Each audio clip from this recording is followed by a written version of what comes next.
So there I was, chasing a thief in my evening gown, about to catch the little rat, when a car came out of nowhere and hit me. Before I could even get up, someone in the car shot me. I looked down at the blood on my chest, and that was it. I died, just like that, on my way to a party with my best friend. Killed by my enemy. How unfair is that? Next thing I know, I'm waking up in a dim room with a flickering yellow light bulb. Turns out I've traveled through time. In my past life, I was a powerful warrior who helped humanity enter the space age. Now, I'm stuck in the body of a sickly girl, also named Susu, living in some old era I only ever read about in history books. This girl's parents were sent away and disappeared. Her older brother is missing too. She'd been living with her uncle's family, but her aunt is a nasty woman who only cares about her own 2 sons. The government says one young person from each family has to go work in the countryside, and the aunt wants to send me instead of her boys. The originally Susu was so upset about this that she literally died from the shock. And now I'm in her body. It's so weak I can barely walk to the mirror. When I look at my reflection, at least the face is pretty, pale skin, big eyes, delicate features. But I'm skin and bones. If I go to the countryside like this, I'm done for. Just when I'm feeling hopeless, a voice pops into my head. It's a system, like a helper program, that calls itself Jian. It gives me a starter gift pack, a magic storage bracelet, medicine to heal my body, a beauty upgrade, some money, basic medical knowledge, and 10 pounds of pork belly for my first daily check-in. Not bad, I guess. I asked if I could just die again and go back to my old life, but the system basically told me no, and to get ready because my enemies, the awful aunt and uncle, are coming. So here I am, stuck in the past with a broken body, a talking system in my head, and a family that wants to throw me away. Time to figure out how to survive. My aunt knocked on my door, saying she needed to talk. I already knew what was coming, so I let her in. When she saw me, I caught the jealousy in her eyes. She's always been envious of how pretty I am. I put on my most pitiful, weak look and told her to go ahead and speak. She awkwardly explained that the government says one person from our family has to go work in the countryside. My older cousin is getting married and my younger cousin is still in school, so it has to be me. She couldn't even finish the sentence. Honestly, looking through the original Susu's memories, this aunt isn't evil. She took care of me for 6 years, never hit me, and even put me through high school. If I were a mother, I'd protect my own kids too. So, I didn't make it hard for her. I told her I'd go, but only to Longjiang Commune in Heilongjiang Province, where my grandmother lives. At least I'd have family there. She was shocked I agreed so fast. She'd been preparing a whole dramatic speech for nothing. My system, Jian, cheerfully reminded me that Grandma's side has 6 male cousins and 4 uncles. Great. As if I'm not worried enough about surviving the trip with this broken body. My aunt rushed off to handle the paperwork, promising to prepare everything I'd need.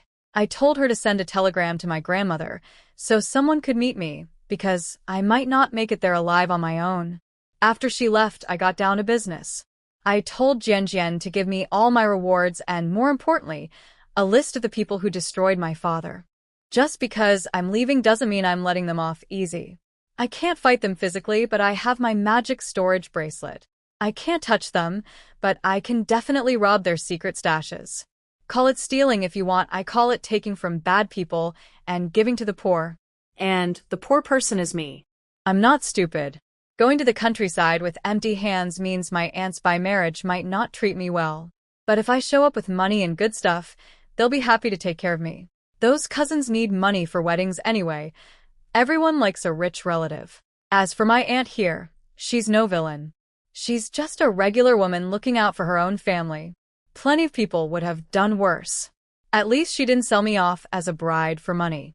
Then I tried to sweet-talk Jian into lending me a strength pill on credit, just one, enough for 24 hours, so I could go raid those enemies' houses before I leave. The system said no, I don't have enough points. So I did what any reasonable person would do. I started fake crying and threatening to die. No money means no will to live. This life isn't worth living. I'm coughing blood, The system went silent for 3 whole seconds at my terrible acting. But hey, a girl's gotta try. I've basically given up. My total savings? 48 yuan and some change. Even with the system's gift pack, it's nothing. I can't stay at the educated youth dormitory in the countryside with this body, and I can't live with my grandma forever either. It's July 18th, 1974, and even if the policy changes later, I'll be stuck in the countryside for at least 3 years. So my plan is to build myself a little house once I get there. A bit of distance from relatives keeps things peaceful. I negotiated with the system about that strength pill. Jian talked to the main brain and came back saying if I borrow on credit, the original 120-point pill will cost me 150 points. Basically, loan sharks. But what choice do I have? I agreed. At least with money, I can survive. Without it, I'm dead. So now my points balance is negative 140. Big red numbers on the screen, like they're afraid I'll skip out on my debt. I earn 10 points a day from check-ins, so I'll pay it off eventually. I looked over the list of my father's enemies and started planning. And I haven't forgotten that the originally Susu was literally scared to death by the news of going to the countryside. The aunt isn't my real enemy, but still, one of her 2 sons is going to end up in the countryside too. Call it payback. At dinner, the whole family gathered. My younger cousin, Lise, sneered at me. Hey, freeloader, I heard you agreed to go. I wanted to smack him with his shoe so badly, but this body can't even lift one. So instead I put on my saddest face and whimpered about how I'm sacrificing myself for him. God, I hate acting like a fragile little flower. It's giving me internal injuries from holding back my real personality. My older cousin Li Ming told Lise to shut up, and then they started arguing about which of them should go instead. My uncle finally yelled at both of them to be quiet, then turned to me with this guilty look, saying he's sorry and reminding me to bring my medicine. Sure, uncle. You sound so caring, but you're still not sending your own sons, are you? All talk. Meanwhile, my aunt was in the kitchen eavesdropping on every word, terrified I might change my mind. Apparently, she registered me but hasn't told the officials about my health problems. If I showed a doctor's note proving how sick I am, they wouldn't force me to go. So she's keeping it secret and being extra nice to me now. Came out with food, all smiles, asking if I need anything for the trip. I sat there quietly, thinking about which cousin to send to the countryside as my little parting gift. The older one ignores me, but gives me dirty looks. The younger one is a total idiot who's wasting space in the city anyway. Decisions. At dinner, my aunt was being overly nice, which was almost funny. If she really cared, she wouldn't have pushed the originally Susu to go to the countryside in the first place. But I get it. She's not my real mother, and even real parents abandon their kids in times like these. So I just played my part, acting weak and pitiful, saying things like, "It's fine. You're not my real siblings after all." The awkward silence was delicious. I already decided which cousin I'm sending to the countryside as payback. Someone has to pay for the original Lee Susu's death, and I have zero emotional attachment to these people. After dinner, my uncle called me to his study. He pulled out a wooden box made of pear wood and handed it to me. He said my parents left it before they disappeared, with a password only I would know. It was supposed to be my inheritance when I turned 18, but since I'm leaving and we might never meet again, he's giving it to me now. He apologized for being too weak to protect me. I'll give him this much: he didn't steal what was inside. That counts for something. Not a lot, but something. Back in my room, I opened the box using the original Lee Susu's memories. Inside was a jade pendant made of imperial green jade, a bank book, and several land deeds. So that's what they meant by dowry. There was also an unopened letter from her parents. When I read that letter, I couldn't stop crying. Her parents loved her so much. In both my lives, I never had that kind of parental love, and here was proof that the original Lee Susu had it all along. I was jealous and heartbroken at the same time. Jian tried to comfort me by saying her parents could be my parents now, which just annoyed me. They're missing, maybe dead. What good is knowing they loved me if I can't even find them? Then Jian let something slip, hinting that if I keep earning points through daily check-ins, I could eventually exchange points for information about their whereabouts. I asked if they're still alive, and the system went suspiciously quiet. That told me enough. Maybe there's hope, but I'll deal with that later. Right now, I've got more pressing business. I just discovered I'm basically rich from what's in this box, and I still have that strength pill to use tonight. So, I told Jian to point me toward the wealthiest enemies on my father's list. Time is limited. I need to hit the richest houses first. No point robbing a poor man's home. Jian tried to refuse, saying it's just a check-in system and can't do that kind of thing. So, I threatened to unbind it. I told it that my mental powers from my past life are still intact, and I could destroy a little brainwave-type program like it without breaking a sweat. The system went dead silent for a moment, probably wondering what kind of monster it got bound to. Then, very obediently, it started listing names and addresses. East Side, Zhao Wenqiang's house, Chu Wenba's house. West Side, Wang Xuesen's house, Xue Zhengwo's house. And on and on. I smiled. People and systems are the same. Sometimes they just need a little push before they cooperate. That night, I got dressed, swallowed the strength pill, and jumped straight out of my second-floor window. God, it felt amazing to have a working body again. This is what normal feels like. It was past 10 at night. Following the system's navigation map, I headed to the first house on my list. Big willow trees at the gate, clearly a wealthy family. Jian told me their valuables were hidden in a basement under the master bedroom.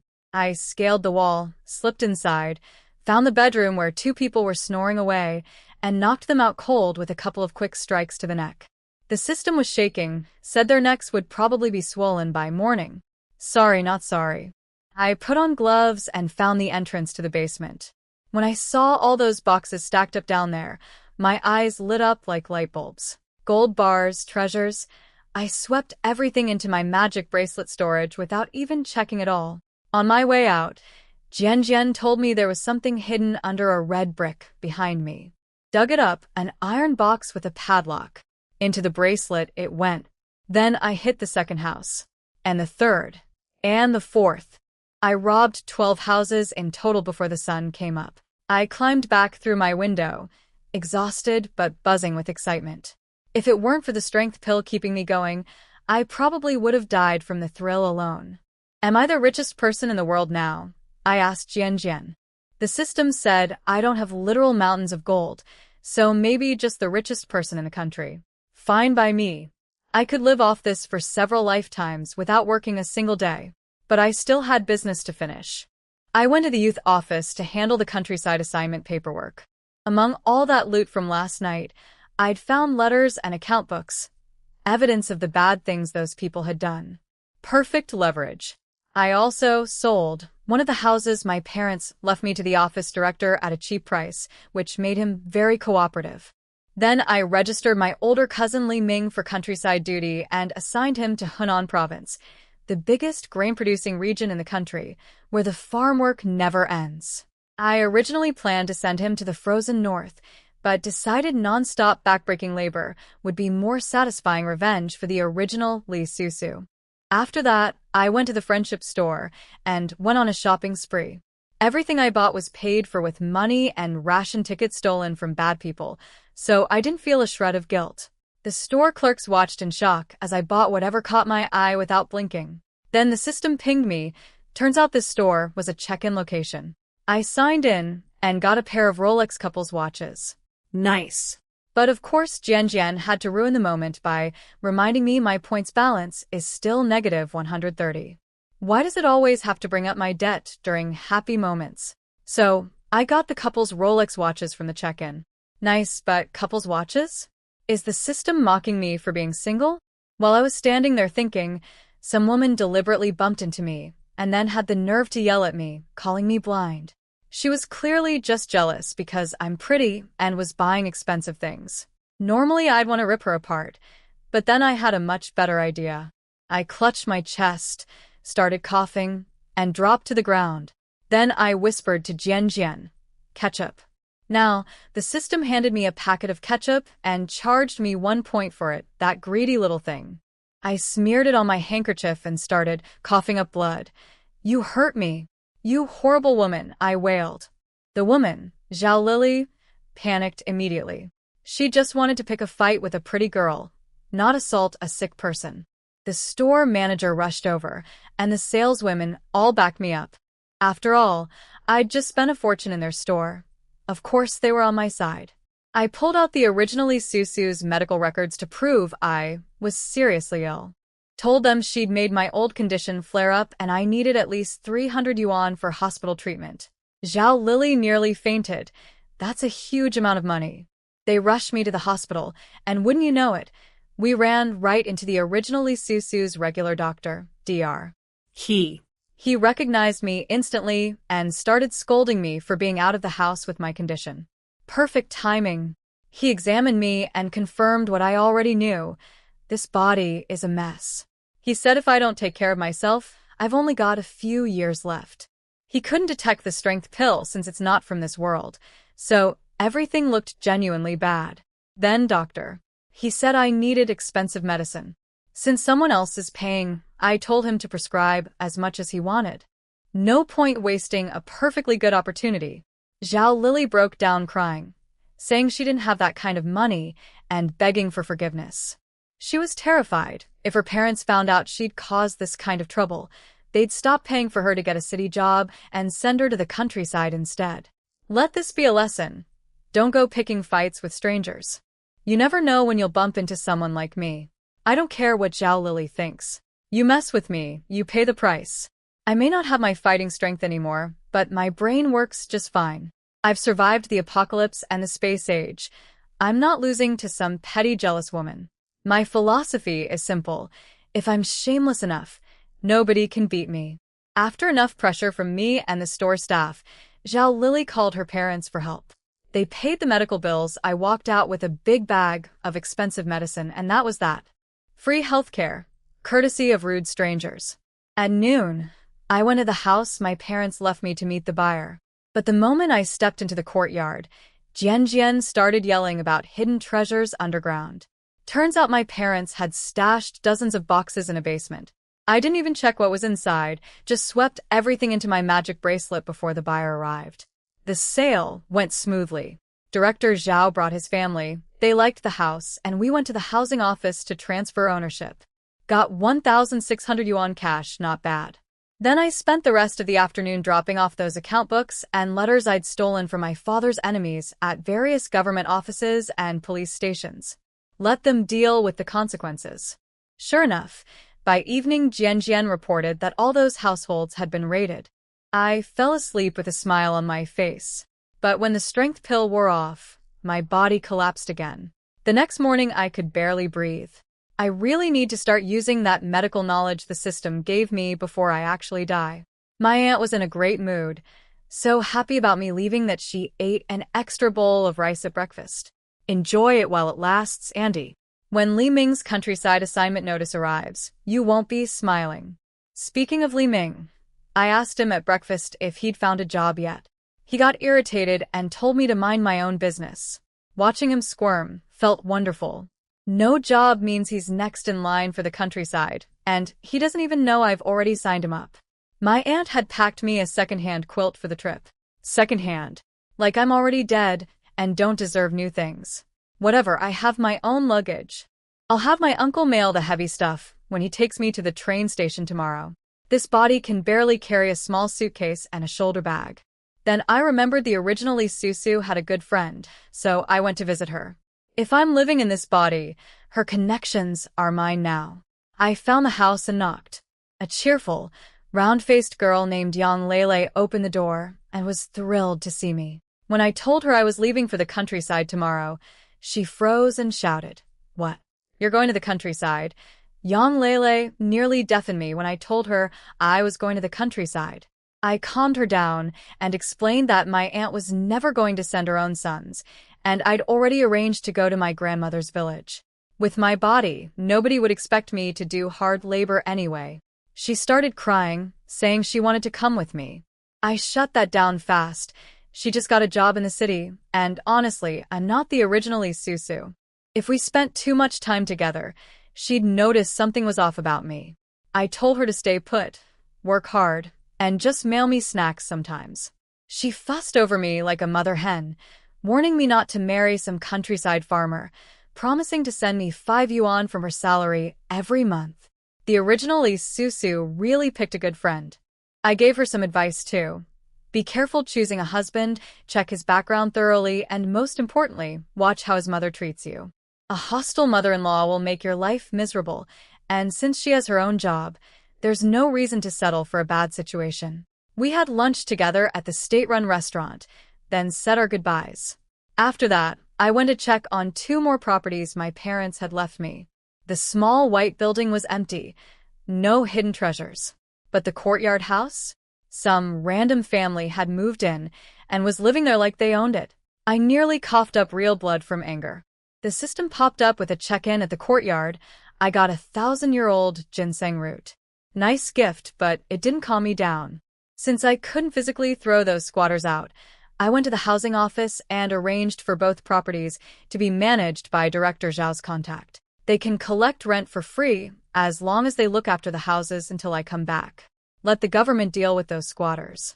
The next morning, my uncle put me on the train and mailed all my luggage separately. The train was packed with young people heading to the countryside. Being the prettiest one there, I attracted a lot of attention. The guys stared admiringly while the girls looked like they wanted to scratch my face off. I started coughing into my handkerchief, and a good-looking guy sitting across from me asked if I was okay. I turned on the waterworks and told him, and everyone eavesdropping, a sob story about how my parents are sexist and sent me instead of my brothers because I'm sick and going to die anyway. People reacted with sympathy, pity, or just enjoyed the drama. The guy, Lu Chen, looked interested at first, but when he heard I might die anytime, he went quiet. Typical. Men are all the same. The moment things get complicated, they back off.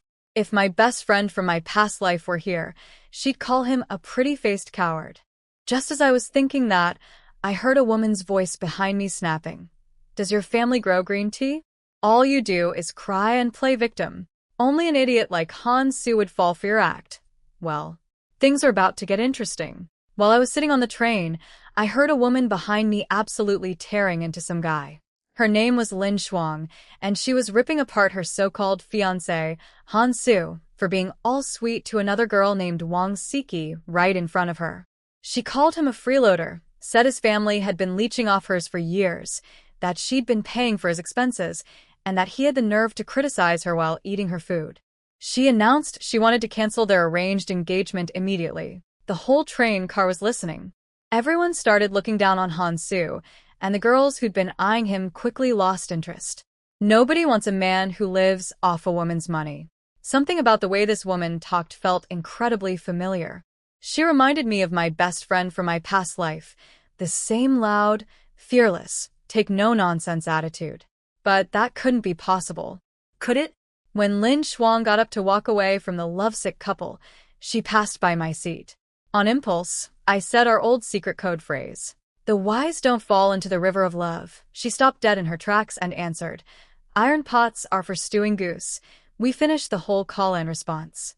Then we stared at each other. It was her, my best friend. In a different body, in a different time, but it was really her. I almost coughed up blood from excitement, literally, because this body can't handle strong emotions. She hugged me tight, and honestly, this kind of friendship is worth more than any man alive. She noticed right away that something was wrong with my body. I told her it was a long story. She paid a girl 5 yuan to swap seats so she could sit next to me, and I quietly filled her in on my situation, the weak body, the uncle's family, everything. She told me her story too. She'd also transmigrated by accident, though she refused to tell me exactly how she died. Suspicious, but I let it go. Her new body's family had its own drama. Her aunt had swapped her spot with a cousin, forcing her to go to the countryside. At least Lin Shuang handled it her way. She smashed up the aunt's house and walked away with 500 yuan in compensation. Then came the best part. I asked where she was headed, and she said Longjiang Commune, Heishan Brigade. That's the same place I'm going. We're going to be together again. After everything, dying, waking up in broken bodies in the past, at least I've got my best friend back. That's worth more than all the gold bars in my magic bracelet. Meanwhile, that guy Lu Chen across from me was eyeing Lin Shuang now. Men really are all the same. Lin Shuang was relieved we're going to the same place. She'd been ready to pay someone to swap assignments if needed. Then she asked if I had any annoying fiancé situation. I laughed, with a body that could drop dead any minute. What family would want me? I told her not to worry though, because I have a cheat ability. Her eyes lit up, and she said she has one too. We agreed to compare notes once we had some privacy. Then I remembered I hadn't done my daily check-in. Jian gave me 2 sleeper car tickets for this train. Perfect timing. 3 days on a hard wooden bench would have actually killed me. I whispered to Lin Shuang to pretend she went and bought them from someone, so it wouldn't look suspicious. She played it perfectly, walking off and coming back announcing she'd gotten lucky. A couple had canceled their trip, and she bought their tickets. Everyone around us was shocked. Even Lu Chen, who comes from a wealthy military family, hadn't managed to get sleeper tickets. He asked how she did it, and Lin Shuang made up a whole story on the spot without blinking. I had to cover my mouth to keep from laughing. But just as we were about to leave with our bags, that girl Wang Siki came over and started trouble. She whined about why Lin Shuang wasn't giving the sleeper ticket to Brother Su instead. Then she called me a stranger and probably a scammer. The nerve! I smiled inside. It's been a while since I've fought zombies, so I guess the universe sent me an idiot to practice on instead. I whipped out my leftover ketchup and started coughing blood again. Lin Shuang exploded, screaming at Wang Siki that if anything happened to me, she'd kill her and then herself. Wang Siki nearly jumped out of her skin. I grabbed Lin Shuang's arm, played the delicate flower, and said, I just wanted to go sleep. Lin Shuang shoved Wang Siki out of the way and marched us off to the sleeper car. Behind us, Han Su finally realized Lin Shuang was serious about leaving him. He started panicking, not because he loves her, but because his comfortable life depended on her money and supplies. Meanwhile, Wang Siki was in his ear, sweetly saying they should just win Lin Shuang back later. He called Wang Siki his little sister, and she lowered her head to hide her frustration. She wants to be more than a sister, and she's clearly willing to play dirty to get there. Those two deserve each other, honestly. We found our sleeper berths, and I immediately started coughing badly. I popped one of my healing pills and slowly felt better. Lin Shuang looked worried, so I told her the truth. My body is a wreck, and I'll need her help with physical work once we get to the countryside. But I promised I have enough money and food to take care of us both. She grinned and asked if I'd already become a rich woman. Pretty much, yeah. While I rested, Lin Shuang put away our luggage and started rambling about whether we might be immortals going through trials. I told her to stop reading so many novels. If I were a goddess, I'd be the most pathetic one in history, probably punished for peeping at some deity taking a bath. We survived decades in the apocalypse, fought our way into the space age, and never got to enjoy any of it. That's not a divine trial. That's a prison sentence. Lin Shuang declared that in this life, she's done fighting. She just wants to find a sweet, obedient husband and have babies. I was about to respond when I noticed people approaching, so I nudged her to switch to normal conversation.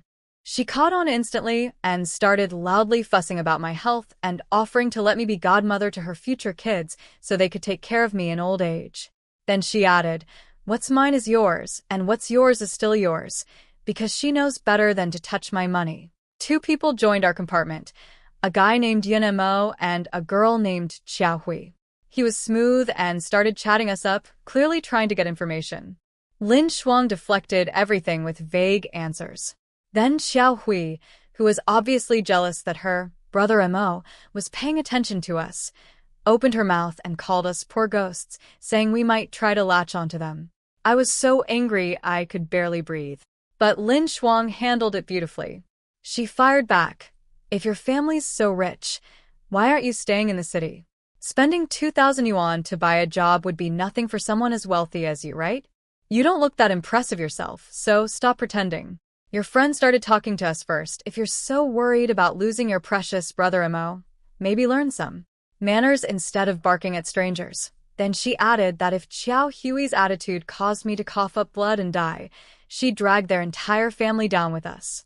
And she told Yun Mo to keep his mad dog on a leash, or she'd handle it herself, and she's very good at hitting women. Xiao Hui turned bright red. She wanted to brag about her family's wealth, but remembered her father's warning not to show off. So she just sat there fuming, glaring at us, wishing she could make us disappear. Good luck with that, sweetheart. After Lin Shuang scared Xiao Hui into silence, things settled down.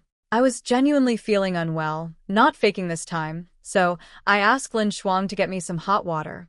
She was worried, but I told her it's just my usual condition, and I'll slowly recover once we're in the countryside. At least I have the basic medical knowledge from the system and plenty of money for medicine. After Lin Shuang left, Xiao Hui looked relieved. She was clearly terrified of my best friend. She glanced at me with pity, thinking what a waste of a pretty face on a sick girl. I didn't bother responding. One wrong move, and I could actually die, so conserving energy is my top priority right now. The 3-day train ride was mostly peaceful. Lin Shuang and I spent our time reading and sleeping in the sleeper car. Thank God for those tickets. The regular seats were a nightmare. It's July, scorching hot, and people brought live chickens and pigs onto the train. Mixed with passengers who don't bathe much, the smell was absolutely deadly. Our soft sleeper car saved us from being poisoned by the stench. Yun Mo kept sneaking glances at me while I slept, apparently finding me beautiful even as a sick girl. But at least he was smart enough to know his family would never let him marry someone like me. Good. Keep that brain working, buddy. When we finally arrived in Harbin, I could barely walk. My body was so weak that after just a few steps I was gasping for air. Lin Shuang offered to carry me on her back, but absolutely not. I still have my dignity. I told her I'd manage slowly. Outside the station, my cousin Qin Feng and my uncle Qin Zhengwo were waiting. I heard someone screaming my name before I saw them. When I looked over, there was this tanned, wild-looking guy jumping up and down and hollering Li Susu. Over here. I'm your cousin. This is my cousin? Can I pretend I don't know him? So embarrassing. My uncle recognized me right away because I apparently look exactly like my mother, his missing sister. Cousin Qin Feng was thrilled, saying all the brothers at home were excited about having a little female cousin since their house is full of boys. Before I could even react, Lin Shuang, traitor that she is, yelled back in her loudest voice, "Cousin, we're coming right over." I wanted to disown both of them on the spot. Between my screaming monkey of a cousin and my foghorn of a best friend, I was seriously considering whether these people could also be thrown away. We met up with my uncle and cousin properly. My cousin Qin Feng's eyes lit up when he saw Lin Shuang. Apparently in their family, everyone's good-looking but tan dark from farm work, and he was worried I'd think they were ugly. My uncle Qin Zhengwo looked at me and immediately got emotional. He's the village brigade leader, and he couldn't believe how frail I was. He told me he used to hold me when I was little, though of course the originally Susu doesn't remember. Qin Feng was incredibly enthusiastic, promising all my cousins would fatten me up and I'd never go hungry. I introduced Lin Shuang, and we hurried to the tractor, where the other new arrivals were waiting. Our brigade got 5 educated youth total. Me, Lin Shuang, and surprise, Han Su and Wang Siki ended up assigned here too, plus a quiet bookworm named Zhao Tsong. Life is definitely not going to be boring. Of course, Wang Siki couldn't keep her mouth shut. She came over and started guilt-tripping Lin Shuang about how Brother Su hadn't been sleeping well because of her. Lin Shuang lost it. She told Wang Siki she could have Han Su as a gift since Lin Shuang doesn't recycle garbage. Then she turned on Han Su. Are you still breastfeeding? At home your mom speaks for you. Outside a woman speaks for you. Do you even have a mouth? She threatened to calculate every penny he'd spent of her money over the years if they didn't back off. My cousin Qin Feng was disgusted too. A grown man spending a woman's money was shameful in his eyes. Then Wang Siki started complaining that the tractor was dirty and she didn't want to ride it. When she saw I had a cushion to sit on, she whined about that too. Before I could even respond, Qin Feng shut her down. She's my cousin. I prepared it for her. I don't know you, so why would I give you anything? Wang Siki stood there with her mouth open. My uncle told everyone to get on the tractor or walk. He wasn't waiting around. He privately thought these city kids were ridiculous, especially the girl in the white dress who clearly had no idea what countryside life meant. The ride was absolutely brutal. The tractor bounced along bumpy mountain roads, and my body was falling apart. Lin Shuang offered to hold me, but I told her just to prop me up. I warned her that if I passed out, don't worry, just let me sleep through it. This body was hitting its limit. I made a decision right then. Once we arrive, I am not leaving the house until this body is properly healed. This is just too much suffering. The tractor ride finally did me in. My body felt like it was being thrown into a meat grinder. My face went white, and then everything went black. I passed out completely. From what Lin Shuang told me later, it was chaos after that.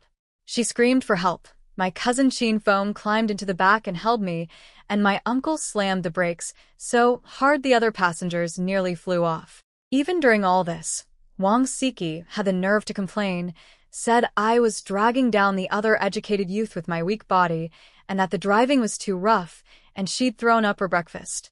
My uncle exploded at her. He told her if she didn't like it, she could walk. Their city household registrations were being transferred here. They're country people now. He said if she kept running her mouth, he'd assign her to carry manure buckets tomorrow. He mentally marked her as a troublemaker who'd get the worst jobs from now on. Han Su quickly pulled Wang Siki aside and told her to shut up. He didn't want to ruin his chances of getting recommended for a university spot to return to the city.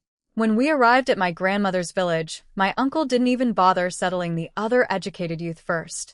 He drove straight home yelling for someone to fetch the doctor. The whole Qin family went into a panic. My grandmother had been waiting excitedly to finally see her granddaughter, and instead I showed up unconscious. The village doctor, Dr. Zhang, examined me and basically said it's a miracle I'm still alive. He explained I was likely born premature, and something happened that made my health deteriorate over the years. If I don't rest and take medicine constantly, I could die anytime. He said I probably can't do physical work, and even getting married and having children would be a problem. When my grandmother heard this, she fainted from the shock. Dr. Zhang said she'd be fine, just overwhelmed with anger and grief, but warned the family that keeping me alive would cost a lot of money. Lin Shuang wasn't worried at all. She knows I have my cheat abilities. She dug through my bag, found the healing pills, and asked someone to help feed one to me. Dr. Zhang sniffed the medicine and was impressed, said it was clearly expensive and high quality, and that I'd wake up soon. After they gave me the pill, my grandmother woke up too and started crying all over again. Lin Shuang awkwardly tried to comfort her, saying I already have a plan to heal myself and that grandma shouldn't make herself sick with worry. My grandmother stopped crying and looked up at Lin Shuang. You know about her plan? Lin Shuang told everyone I'd already found a way to heal myself, and the whole family finally relaxed. Dr. Zhang backed her up, saying that pill they gave me was top-quality medicine, so I'd be fine, but I definitely couldn't do farm work. He suggested the family figure out a plan so the other educated youth wouldn't complain. My grandmother didn't care about any of that. She declared that with so many strong grandsons in the family, they could afford to let me do nothing at all. And if anyone had a problem with it, she'd just have me faint on their doorstep. I love this woman already. When I woke up, the whole room was staring at me. A little embarrassing, honestly. Lin Shuang fed me water, and I told everyone I was feeling better. Then I saw my grandmother. The originally Susu's childhood memories came flooding back. I could see how much this old woman had aged over the years, worrying about her missing daughter and grandson. She teared up talking about my parents and brother. I told her things would get better. She started threatening to break my cousins' legs if any of them complained about taking care of me. Poor cousins. But I told her not to worry. I have money. My parents left me plenty, and I'm not going to be a burden on anyone. I especially don't want my cousins' wives resenting me. Then Grandma introduced the whole family. Uncle number 1 is the brigade leader, married to Auntie Li Xuemei. Uncle 2 and his wife are here too. Uncle 3 and his family live in the city with jobs. Uncle 4 is away somewhere.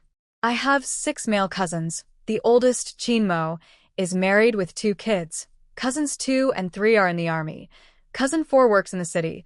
Cousin 5 is Qin Hai, and Cousin 6 is Qin Feng, who picked me up at the station. It's a huge family. Auntie Li Shuame was especially warm.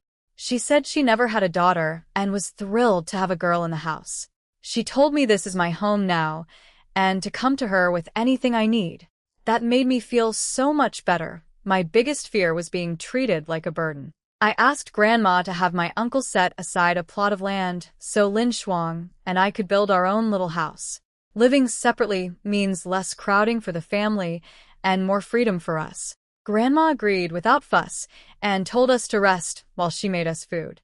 For the first time since arriving in this era, I felt like maybe things would actually be okay. Once everyone left the room, I could finally breathe. The walls were covered in newspaper for insulation and everything was spotless. Grandma had clearly cleaned up just for me. Sweet old lady. Lin Shuang didn't waste time scolding me. Is your cheat ability even useful? Can it fix this tiny health problem? I explained that my system is basically a check-in app with a store, but everything costs points and I'm still in debt. Sometimes it's great, sometimes it's useless. Jian was furious at being called useless and vowed to find me better stuff to prove its worth. Then I asked about Lin Shuang's abilities. She'd brought her spatial storage, her super strength, and her lightning power from our past life, though right now the lightning can only light a bulb. I was so jealous I nearly cried. She has actual combat powers while I'm stuck with a coupon clipping system. Jian suggested I ask Lin Shuang for spare crystal cores, the energy stones we used in our past life, to activate abilities. Lin Shuang pulled out a whole bag of them. I picked out some low-level fire and wood element cores that might work for me. If I can reactivate my old abilities, my body might heal faster too. But I'll wait until we have our own place to try. Then I gave Lin Shuang 2 big crates of gold and treasures from my robbery spree. She was shocked. You're not being a miser anymore? I told her straight. In my last life I died rich but miserable, never spending a penny on enjoyment. Never again. This time I'm spending money and living well. If this body drops dead tomorrow, at least I won't die with unspent wealth. When Grandma brought us food, a whole stewed chicken, I told her not to spend so much. Lin Shuang can hunt, so we'll get our own meat. Then I gave Grandma 300 yuan and some ration tickets for building our house, plus a separate 200 yuan that my mother had intended to send her, but never got the chance. I also said I'd pay for our meals, no arguments. I've thought this through carefully. The family is good, but the aunts by marriage might not be so warm to a sick girl eating their food for free. Showing I have money ensures they'll treat me well. And the 200 yuan from my mother really was sitting there unsent all these years. Giving it to Grandma felt like completing something the originally Susu's mom never could. Grandma recognized her daughter's handwriting on the envelope and started crying. I told her I believe my parents and brother are still alive somewhere and we'll wait for them together. She wiped her tears and smiled, telling us to eat and rest. My plan is simple. Build our house first, heal this body, then start building a business empire. World's richest person might be a stretch, but hey, a girl can dream. After we ate, Lin Shuang tried to wash the dishes, but the eldest cousin's wife, Feng Pan, shooed her away and told us to go sleep. She was genuinely warm about it. Lin Shuang came back to the room a little amazed. She hadn't met people this kind in ages. I told her not to overthink it. People in this era are mostly simple and good-hearted, but we shouldn't be naive either. The family is welcoming partly because we obviously aren't poor. If we'd shown up looking like beggars, the reception might be different. My grandma and uncles love me for real, but the wives? I haven't spent enough time with them to know for sure. I reminded Lin Shuang that food is scarce. Every family stretches their rations then. So, at dinner tonight, she should hand Grandma 20 yuan for our meals in front of everyone. That way the aunts and cousins' wives can't gossip about us eating for free. I won't let Grandma be put in an awkward position because of us. Lin Shuang agreed and said she'd handle all the physical work, going to the fields, earning work points, everything. I just need to focus on healing. I told her my long-term plan. The college entrance exam gets reinstated in 1977 based on history, so we have about 3 years. Until then, she can make money selling wild game and trading goods while I recover. We were both exhausted, so we crawled into bed and fell asleep. Meanwhile, over at the educated youth dormitory, things were a mess. Wang Siki took one look at the mud brick building and the shared sleeping platforms and had a complete meltdown. She ran outside screaming for Han Su, saying the place was filthy and she wanted to live at the brigade leader's house like Lin Shuang and I do. The veteran educated youth looked at her like she'd lost her mind. One guy, Li Muzi, said if she didn't like it she could go back to the city. Another sarcastically pointed out her fancy dress and wristwatch, saying they obviously couldn't compete with rich city girls. Wang Siki fired back that she could spend her parents' money however she wanted. Li Muzi just rolled his eyes and said there's no point arguing with someone who left their brain at home. Han Su tried to smooth things over, promising they'd work hard. Li Muzi suggested they could rent a house or build one if they didn't want to stay at the dormitory. Han Su decided to ask about renting, but told Wang Siki he'd only build a basic mud house. He needs to save his money for food now that Lin Shuang isn't bankrolling him anymore. Wang Siki quietly seethed. A man who can't even afford to build a decent house? She was starting to wonder if she'd backed the wrong horse. If Han Su turns out to be useless, she'll need to find a better option. How romantic. After our nap, I felt so much better. I was sitting in the courtyard when Grandma came home from work and immediately wanted to kill a chicken for me. I told her not to bother. Lin Shuang brought out some grain, cured meat, and canned food I'd pulled from my storage earlier. We can't just show up and eat for free without contributing anything. Even though I have the originally Susu's memories of this family, they're still not truly my people yet, so I need to maintain proper manners. Grandma tried to refuse, but I insisted. The eldest cousin's wife, Feng Panpan, was watching from the kitchen. I could see she was impressed by the food but not jealous. Good sign. I told Grandma I want to build my house on the empty lot right next to hers, so she can keep an eye on me now, and when I eventually return to the city, the house stays with her for her old age. She teared up at that. I also asked her to have my uncle find me some easy token job just for appearances. I don't need work points to eat.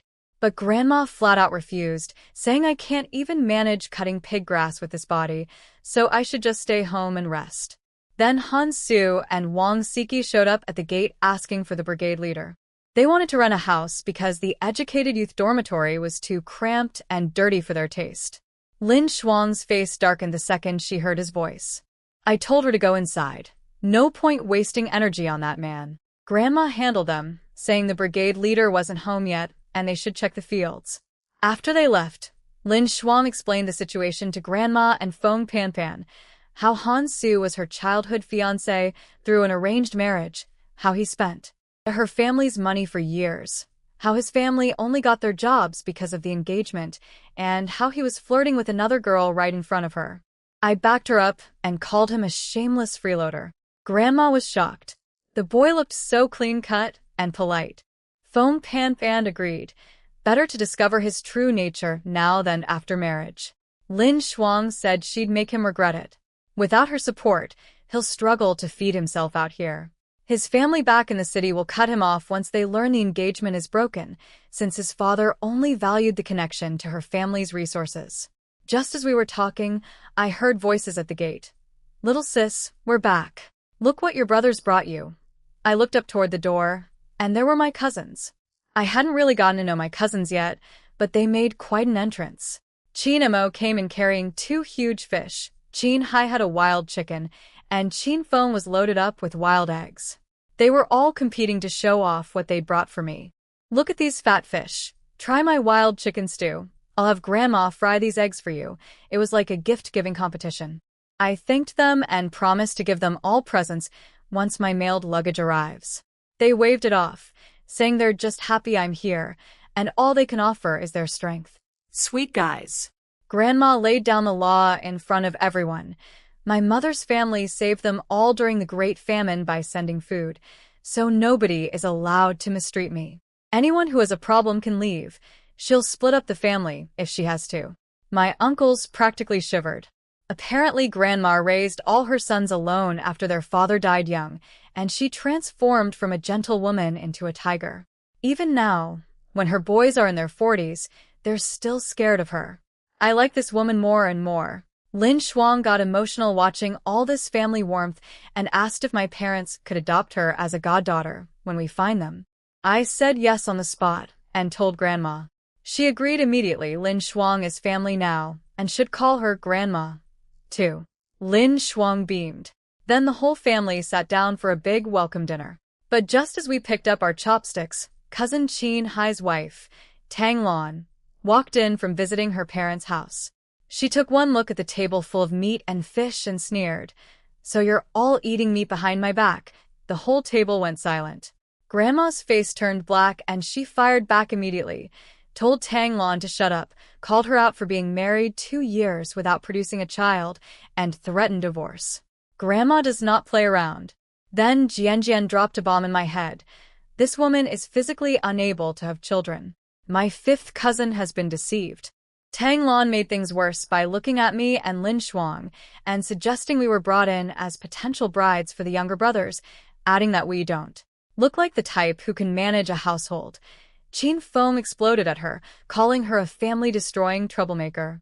Before the argument could escalate further, I spoke up calmly. I told everyone that because of my own health problems, I'd studied some medicine, and I could tell from examining Tang Lan that she's unable to bear children.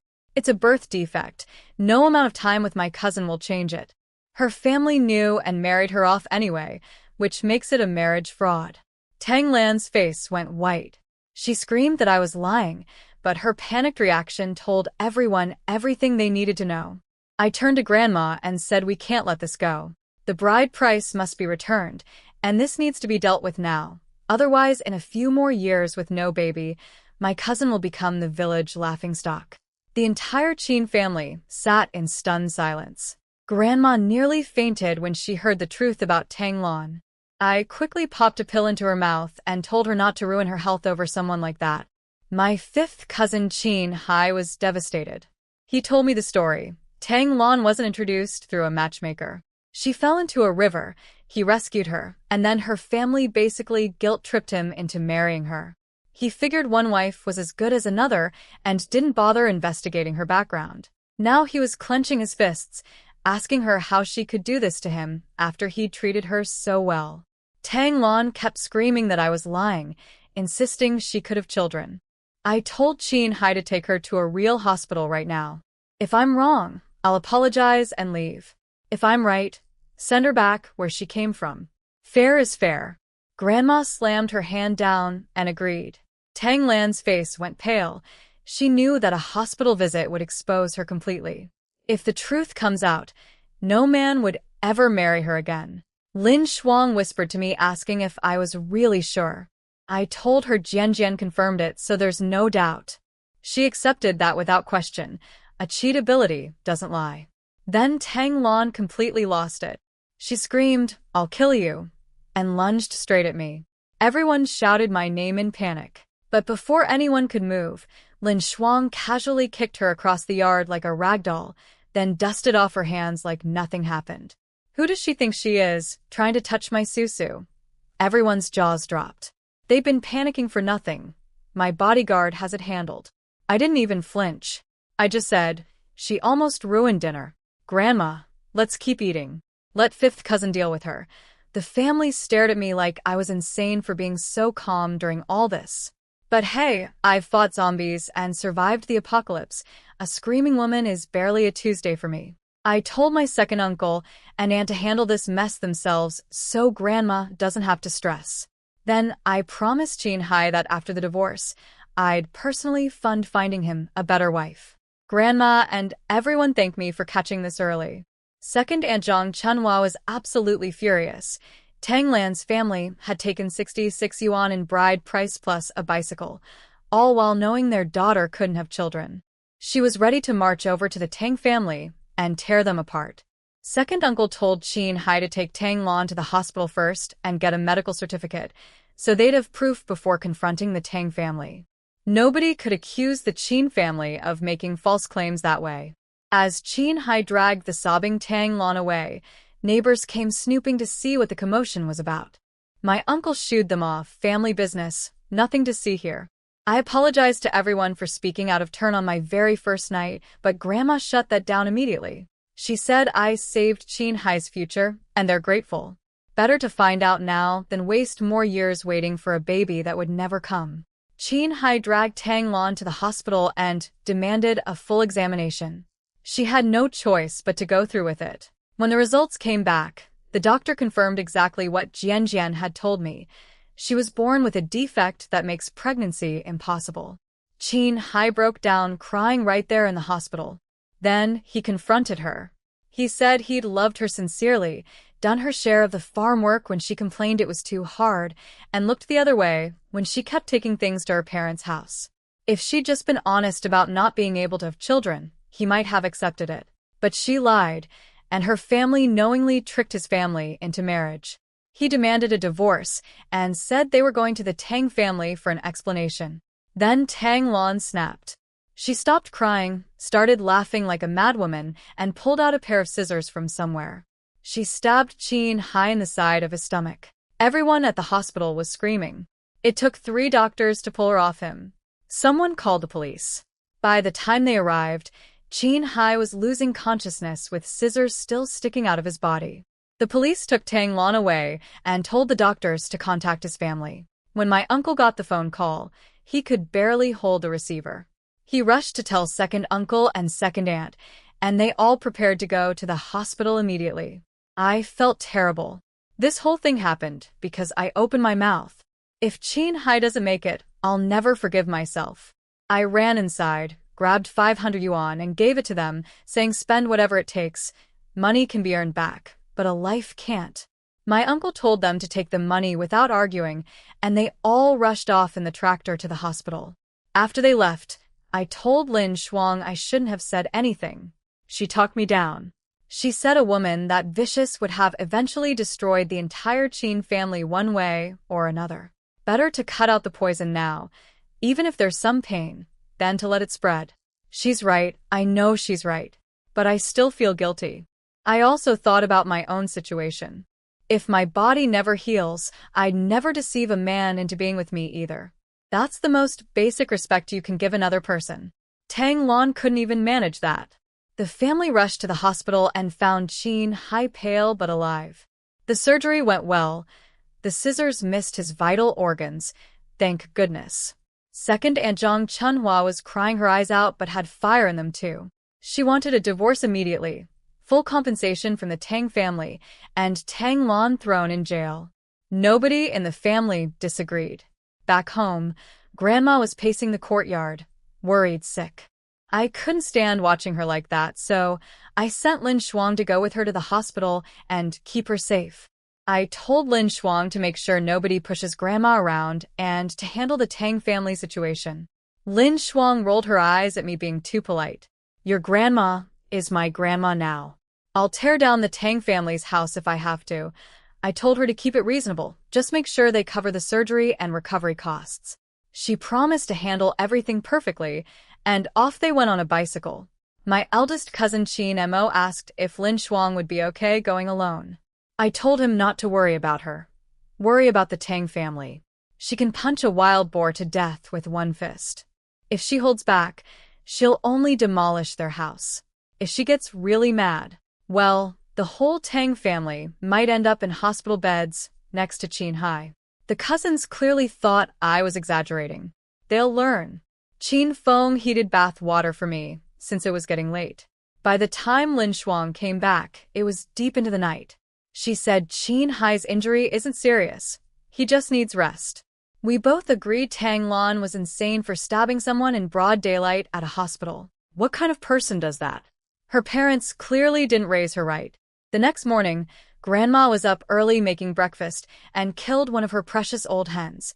Half for Qin Hai at the hospital, half for me and Lin Shuang. After a night's sleep, she'd calmed down. At least her grandson wasn't badly hurt. That was the silver lining. Foam Pan Pan got up early to help Grandma cook and comfort her. Grandma was still heartbroken, wondering what the Qin family ever did to deserve being tricked by the Tang family like this. Foam Pan Pan told her to focus on the positive. At least we caught it early, thanks to me. Once the divorce goes through, they can find Qin Hai a good, honest wife. Grandma sighed and said she hoped so. The Tang family still didn't know what had happened yet. Today was going to be the reckoning. I woke up to find Lin Shuang's leg draped across my entire body. I told her she's going to crush me to death one of these nights with this weak body of mine. She just grinned and said if we die together. She wouldn't want me to be lonely in the afterlife. How romantic. I insisted we get up early. We're guests in someone else's home, and sleeping in would look bad. When we came out, Foam Pan Pan was already up with hot water ready, telling us new educated youth don't have to work on the first day. But I said we need to start getting used to the early schedule. At breakfast, I offered to go with the family to confront the Tang family, but Grandma and everyone shut me down. They said I need to rest, and they can handle it themselves. Chin Mo promised that if the Tang family doesn't return the bride price, they'll tear their house down. Lin Shuang's eyes lit up immediately. Take me. I can flatten their house with one kick. Everyone's mouths twitched. I had to remind her to hold back. We're in the right here, and we don't want to end up paying for property damage. She said she just wanted to see how village people fight because she'd never witnessed one before. Honestly, I wanted to watch too. But the whole family vetoed me going, so I had to settle for waiting at home for the victory report. After everyone left, I stayed home with Foam Pan Pan and watched her two little boys. I was fascinated by them. In my past life during the apocalypse and space age, nobody had been having babies for years. These chubby little creatures were like rare treasures to me. I poked and squeezed their little faces and couldn't get enough. I brought out some malted milk powder, egg cakes, and white rabbit candies for them. Foam Pan Pan scolded me gently, saying I should save the expensive treats for myself. I told her when my luggage arrives, there'll be milk powder and canned food too. I'm going to make these kids the chubbiest, most well-fed boys in the whole village. Then she said something that got my wheels turning. When you get married, you can have your own baby to play with. Actually, that's not a bad idea. In my past life, I died a total virgin who never even held hands with anyone. This time around, even if I don't have kids right away, I should at least experience romance, right? Of course, my body needs to heal first. In my current state, one round in bed, and I'd literally die. But I've made a decision. I'm going to start scoping out the local men. I'm very particular about looks. Only excellent genes will do for my future babies.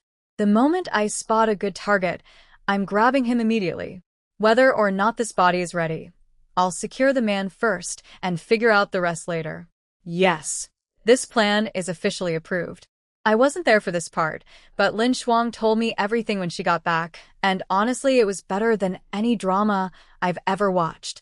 At the hospital, Qin Hai woke up in the middle of the night, surprised he was still alive. When the family arrived in the morning, he told them to just follow proper procedures, get the divorce done, and settle it. He was heartbroken but trying to hold it together. His dad told him not to overthink things, and when he's healed, they'll find him a good woman who deserves him. Then the whole crew, grandma, uncles, cousins, Lin Shuang, and 2 police officers, loaded onto the tractor and drove straight to the Tang family's village. Grandma started yelling.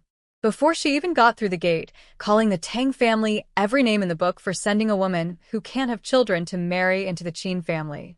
The Tang grandmother tried to stall by not opening the door.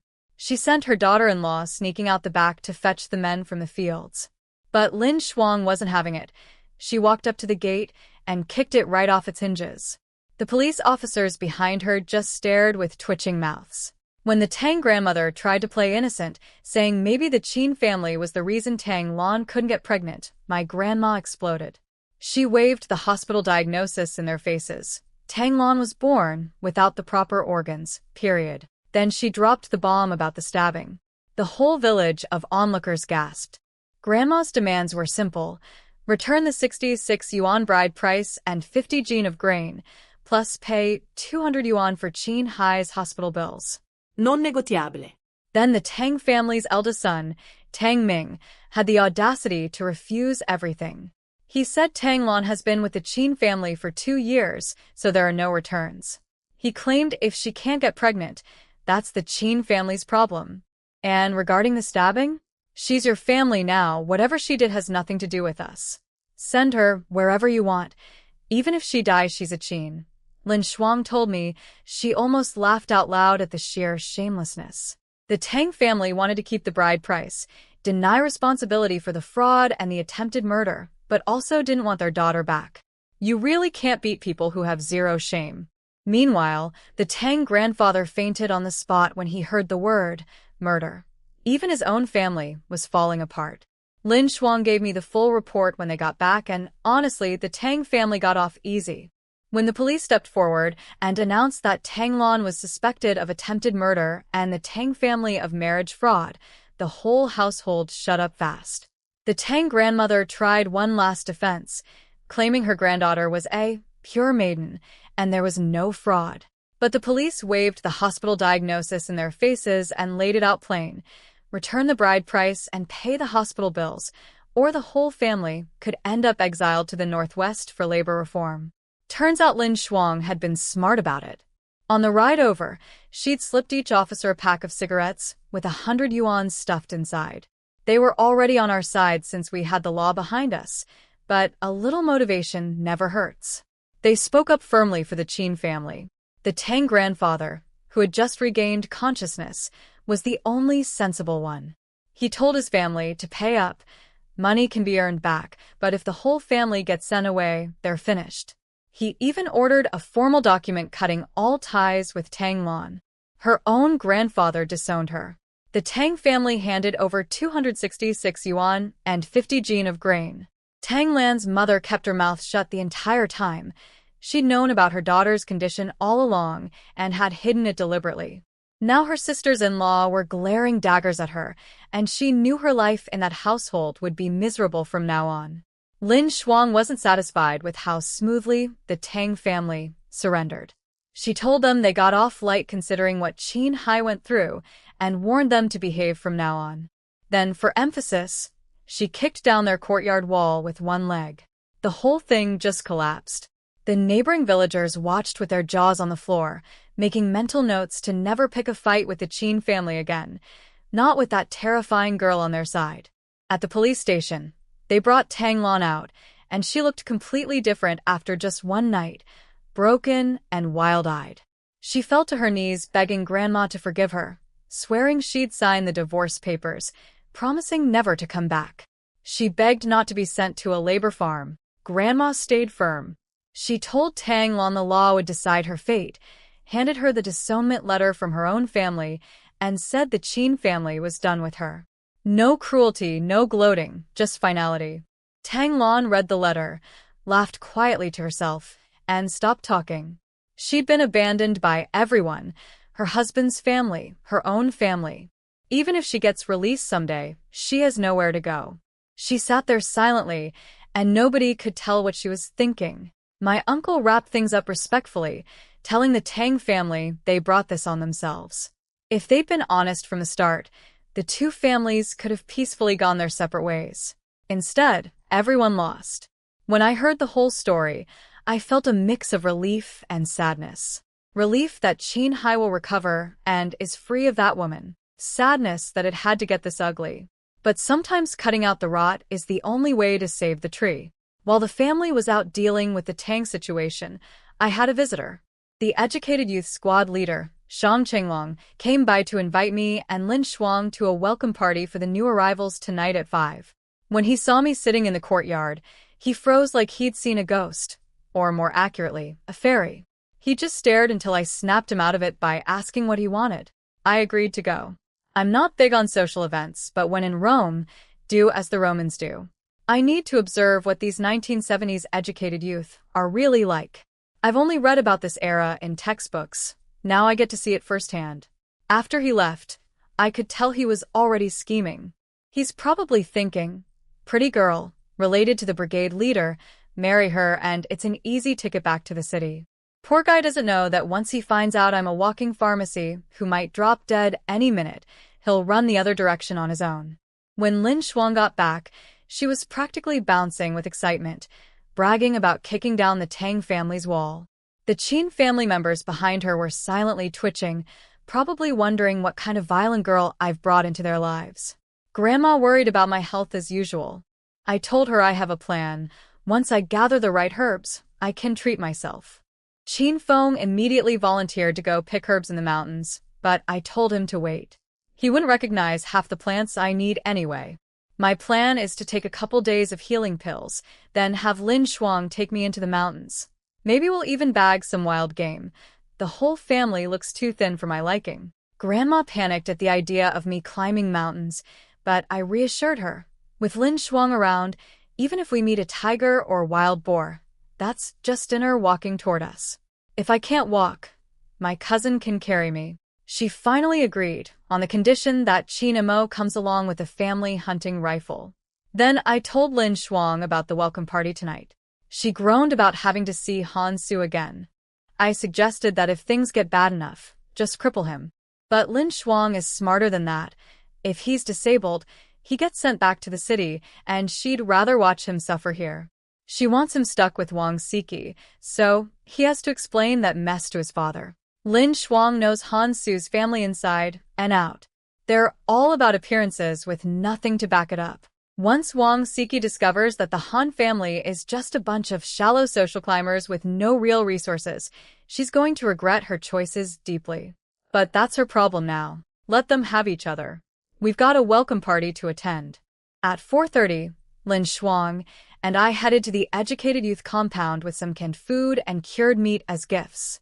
Qin Feng walked us there to make sure we didn't get lost. Right at the entrance, some girl called out, "Brother Feng, are you here to see me?" in this sickeningly sweet voice. We all stopped and looked. Standing there was, well, let's just say she was not blessed in the looks department. Dark as coal, skinny as a stick, making bedroom eyes at my cousin. I nearly choked. Qin Feng didn't even recognize her. Who are you? Do we know each other? The girl, Li Pundi, teared up immediately, whining that they'd worked together before, and how could he forget her? Lin Shuang couldn't hold back. She asked if the girl had been mining coal last night to explain why she was so dark. Then she really let loose. And I mean really let loose. She described every physical flaw this poor woman had in brutal, poetic detail, told her she had no business chasing our cousin, and suggested she try her luck with the village widowers instead. It was savage. Even I was wincing a little and I fought zombies. Qin Feng stood there speechless. I was speechless. Li Pundi burst into full ugly crying. Then a veteran educated youth named Li Muzi came out, took one look at the situation, and made it worse. Are you crying? You're already not great to look at, and crying makes it worse. Maybe skip dinner tonight. The rest of us won't be able to eat looking at you. Apparently Li Pundi is known around the compound for being delusional about her love life. Everyone keeps their distance. Li Muzi turned out to be pretty cool. She welcomed us warmly, introduced us to the other educated youth, and we went around doing the meet and greet. There's Wang Mo from Sichuan province, Guming from Hunan, and several others. Most seemed decent enough. I told Li Muzi my situation. Bad health, can only do light work like cutting pig grass at best. She immediately guessed I'd been pushed into going to the countryside by family scheming. Smart girl. She said she'd been through something similar herself, coming from a big family full of backstabbers. Everything was going fine until Wang Siki opened her mouth. Sister Lin, you're here, and you didn't even say hello to Brother Su and me? We're still friends, aren't we? And are those gifts in your hand for Brother Su? Here we go again. Lin Shuang ignored Wang Siki's ridiculous question about the gifts being for Han Su and handed the canned food and cured meat to the group. We can't show up and eat your food for free. This is our contribution. Everyone appreciated the gesture. Wang Mo accepted the food with a smile. Lin Shuang also gave everyone a heads up about my health, asking them to be understanding if I can't pull my weight in the fields. Nobody objected. As long as I'm not eating their rations, they don't care. The squad leader Shang Chenglong came in carrying firewood and immediately locked eyes on me. I could feel his gaze and didn't love it, but this wasn't the time to make a scene. When the food came out, I took one look at the table and my appetite vanished. Greasy stir-fried vegetables with no oil, rock-hard black cornbread, and a big pot of mystery stew with a few scraps of meat floating in it. Lin Shuang and I exchanged a look. Would we survive eating this? But we kept our mouths shut. The others were eating like this was normal because for them it is. Of course, Wang Siki couldn't read the room. She looked at the food and announced, "Is this even for humans? It looks like pig slop." "I want white rice." Dead silence. Every face at the table went dark. Lee Musi fired back that this meal was actually special. They'd been saving up for it. If Wang Siki wants fancy food, she can cook for herself. She called her a spoiled brat, which was accurate. Shang Chenglong added that they're lucky to eat until their full most days.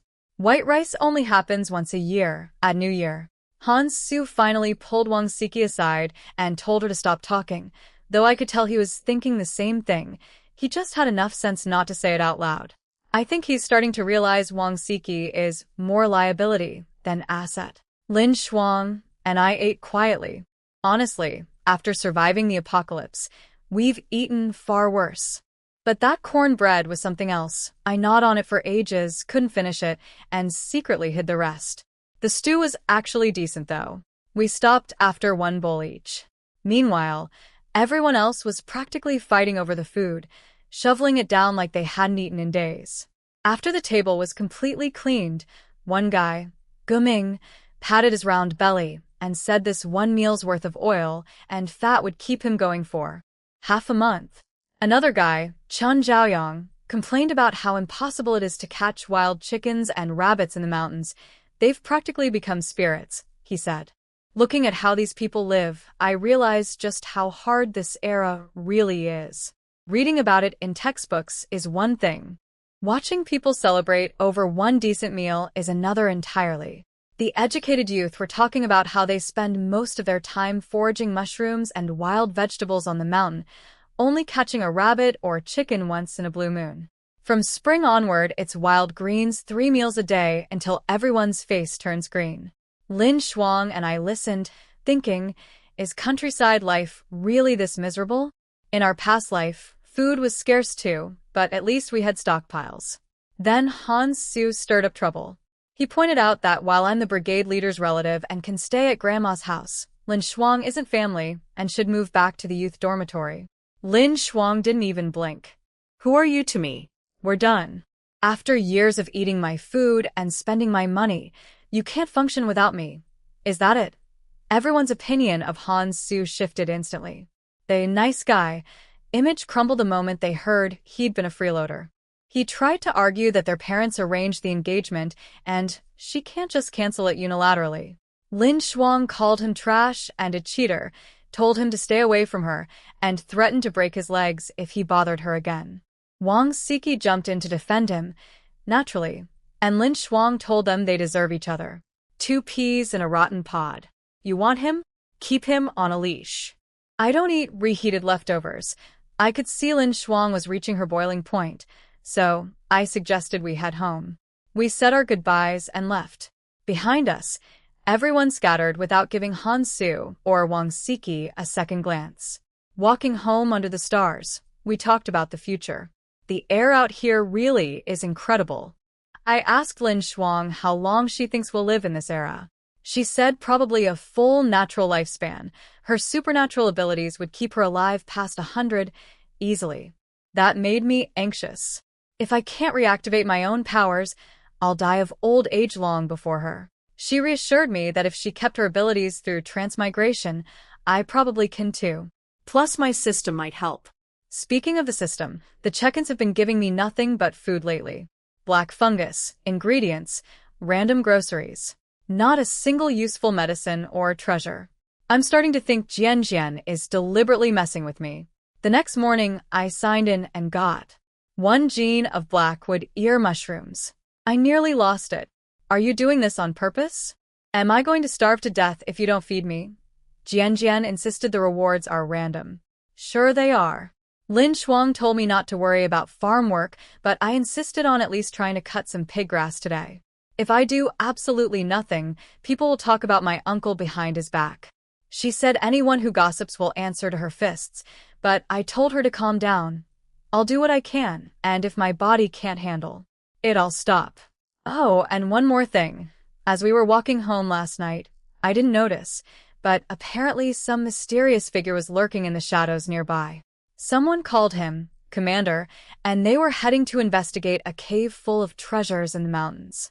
He said something about feeling strangely drawn to this place and wanting to come back. Interesting. I wonder who he is. Grandma wouldn't let me leave the house after breakfast, so Lin Shuang headed off to work alone. At the threshing ground, the brigade leader assigned tasks for the day, mostly weeding and carrying manure, plus voluntary land clearing for extra work points. Lin Shuang picked land clearing immediately. It's the hardest job but pays the most points, and she wants to contribute instead of relying on me for everything. The villagers watched this pretty city girl grab a hoe and head to the wasteland, clearly thinking she was in over her head. A local auntie showed her the basics. Dig up the soil, break apart the hard clumps, go deep enough to plant crops. Lin Shuang nodded, lifted her hoe, and on her very first swing carved out an enormous hole in the ground. Everyone's jaws dropped. They were staring at her like she wasn't human. I heard later that someone muttered, "What man could survive being married to her?" Fair point. Meanwhile, I convinced Grandma to take me to the foothills behind the village to look for medicinal herbs. She fussed the whole way, asking every 5 minutes if I was tired. I told her my medicine is working and my complexion is already improving, which is true. She scolded me for not coming back to the countryside years ago, when it would have been better for my health. I just smiled awkwardly. That was the originally Susu's stubborn decision, not mine. And here's the part one didn't find out about until later. My revenge on cousin Li Ming finally landed. Back in the city, the Educated Youth Office delivered his countryside assignment notice. The whole family was blindsided since nobody had signed him up. The director I'd bribed with a house told them their quota was invalid because sending a sick girl who can't work doesn't count, so the eldest son has to go instead. Destination: Hunan Province, where they harvest 2 rice crops a year. Backbreaking work, non-stop. My Aunt Sung Shuehua burst into tears. Li Ming was furious but knew he couldn't escape. Refusing would mean something far worse than countryside labor. Then it got even better. Turns out the reason Li Ming never found a job was partly his fiancé's fault. They'd agreed she would temporarily give him her work position until they could buy a new one after marriage, but she backed out at the last minute. So Li Ming told his mother to go cancel the engagement and get the bride price back. His mom, already crying, stormed off to the fiancé's house in a rage. Karma works in mysterious ways. My aunt pushed the originally Susu to the countryside to protect her precious sons, and now her firstborn is heading there anyway, to a place where he'll work twice as hard as I ever would have. Sometimes the universe just handles things. I don't know how things played out back in the city with my cousin Li Ming's assignment, but I've done my part. Whatever happens, happens. Grandma took me to the foothills, and I was genuinely amazed by how beautiful everything is. In my past life, plants were mutated, and even the lab-grown food tasted awful. We survived on nutritional supplements half the time. But here, everything is green and alive, and the air smells incredible. I told Jian to scan the area for anything valuable while Grandma taught me which plants are edible and which aren't. Between her knowledge and the medical skills from my system, I filled a whole basket with useful herbs in no time. My perfect memory helps. I only need to see something once to remember it forever. Then, on our way home, a wild chicken flew across our path. Grandma said don't bother, they're too fast to catch. I told her to watch me. I picked up a stone, took aim, and nailed it right out of the air. Grandma's eyes nearly popped out of her head. By the time we were done, I'd knocked down 2 wild chickens and a rabbit with stones, plus found 8 wild chicken eggs. Grandma was absolutely beaming. I told her tonight we feast, and when Lin Shuang has a day off, I'll send her and my cousins into the deeper mountains. Lin Shuang can take down a wild boar bare-handed. We'll have red braised pork before long. Grandma ordered everything cooked, not one animal saved for later. That was my idea, honestly. The mountains are full of game. We can always get more. When Foam Pan Pan saw the haul, she was stunned. Then Grandma told her to boil water immediately. We're having a big dinner. Pan Pan didn't hesitate for a second. As she put it, anyone who's slow about eating meat has something wrong with their brain. I also set aside half a chicken to make soup for Chin Hai at the hospital, and brought out some ginseng root whiskers and wolfberries to add. Grandma protested that the ginseng was too precious, but I told her I'm only using the thin root hairs, not the whole thing, and it's medicine, meant to be used. She relented. My sister-in-law Feng Pan Fan is a good woman. She never complained about me moving in despite my health problems. She's smart enough to know her place in this family. She married well, her in-laws treat her fairly. She has 2 sons, and as long as she keeps things running smoothly at home, her position is secure. Compared to the disaster that was Tanglon, Pan Pan is practically a saint. Then again, I'm no angel myself.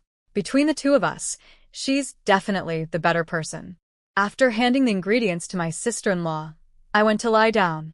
My body is improving, but a whole morning of walking wiped me out. I held a crystal core in my hand, thinking maybe I should try activating my abilities tonight instead of waiting for the house to be built. This body can't afford to wait. I fell asleep and didn't wake up until Lin Shuang came back at noon, whining about her hands. Farming is worse than killing zombies. Look at these blisters. I scolded her for not wearing gloves and pulled out a medical kit to treat her hands. While I worked on the blisters, she got sentimental, said she never even found my killer after I died in our past life, and wished she could go back and slaughter them all. I told her to forget it. This isn't even the same planet. If she wants to go back, she'll have to wait for the next reincarnation. Then I told her my plan. Once my body heals, I want to find a handsome man and have babies. I'm not dying a virgin twice. Lin Shuang nearly choked. Then she got excited and suggested we find 2 brothers so we could be sisters-in-law and never be separated. I told her this isn't a twin catalog. We'll have to leave it to fate. She insisted that wherever I go when I get married, she's coming with me. Great. So my future husband gets me plus a full-sized best friend as a package deal. At lunch, Grandma gave us white flour buns while the family ate coarse grain bread. Lin Shuang and I felt terrible about that. I told Grandma to stop making us separate food. We can eat what everyone else eats. She agreed, but I could tell she'd do it again anyway. After lunch, I sent Lin Shuang into the mountains with my eldest cousin Qin Mo and 6th cousin Qin Feng to hunt something big.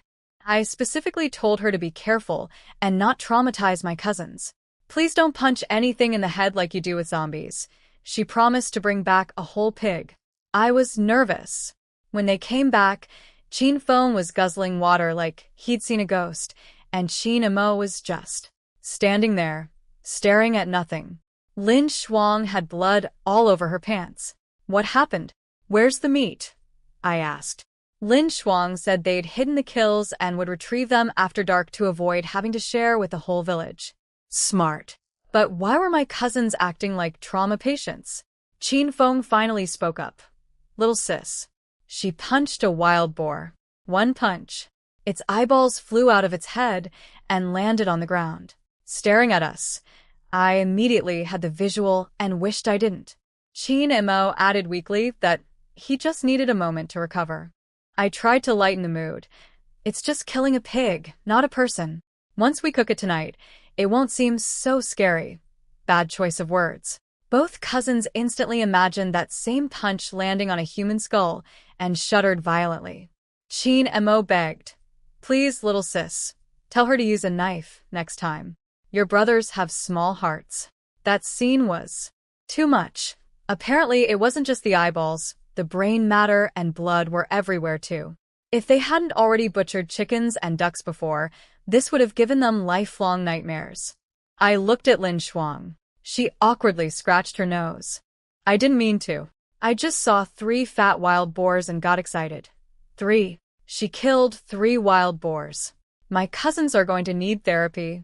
I promised my cousins that Lin Shuang would use a knife from now on. No more punching animals to death.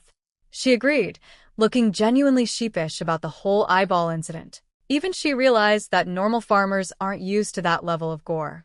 Once Qin Mo recovered, he raised a practical problem. It's midsummer and we can't eat that much meat before it spoils. I suggested making smoked jerky and sending some to the cousins serving in the army and the ones working in the city. I'm not about to sell wild boar meat for pocket change when my family could use the nutrition. Everyone in this house is too thin. Qin Feng called me a lucky star for bringing all this good food since I arrived. I corrected him. Lin Shuang is the one who did the actual hunting. He immediately included her too, promising to buy us both new clothes with his earnings. Lin Shuang held him to it and said she'd help him make money in return. I like watching them get along. When my second uncle came home, I asked about Chin Hai. He said one more day of observation and he can come home.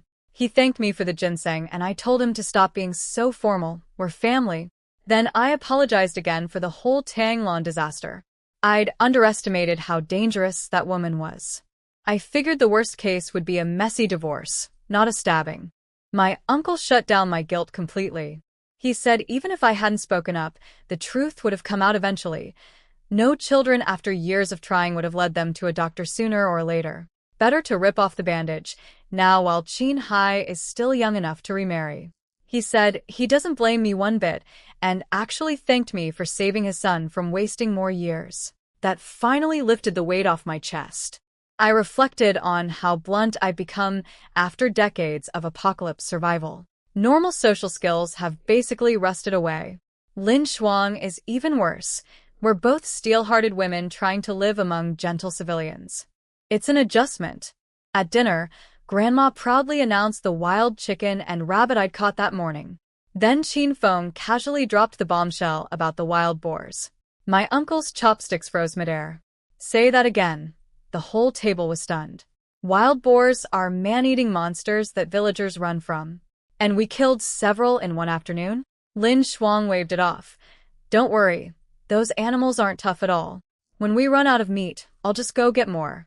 Everyone stared at her.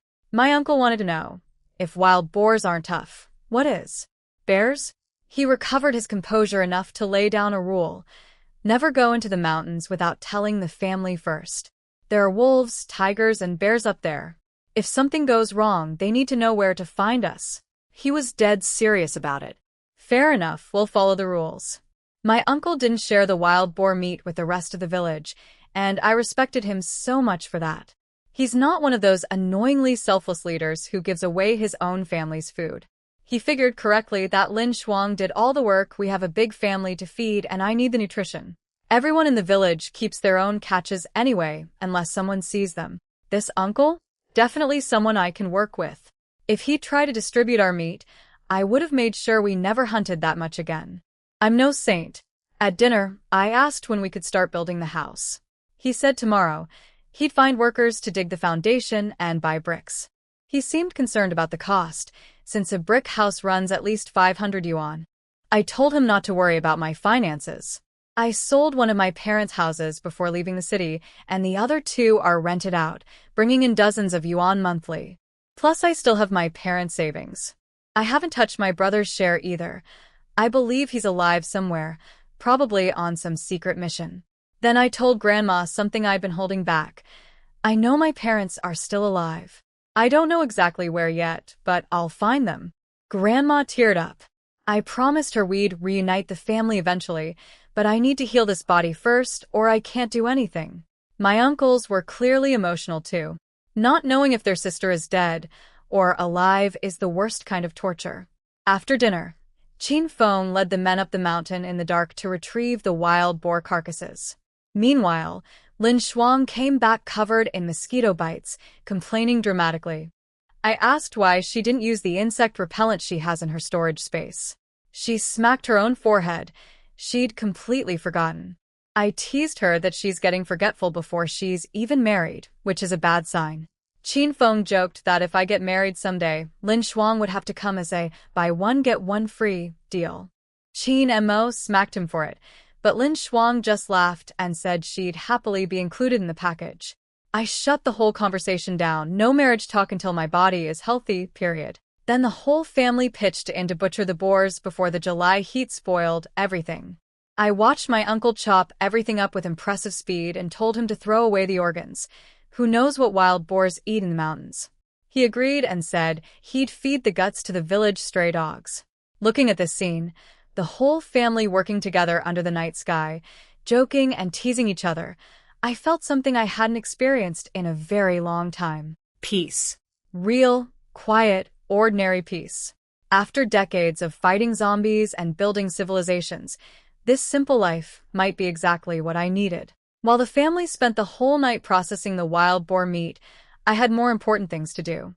I started absorbing the crystal core's energy to activate my supernatural abilities. It was absolute agony.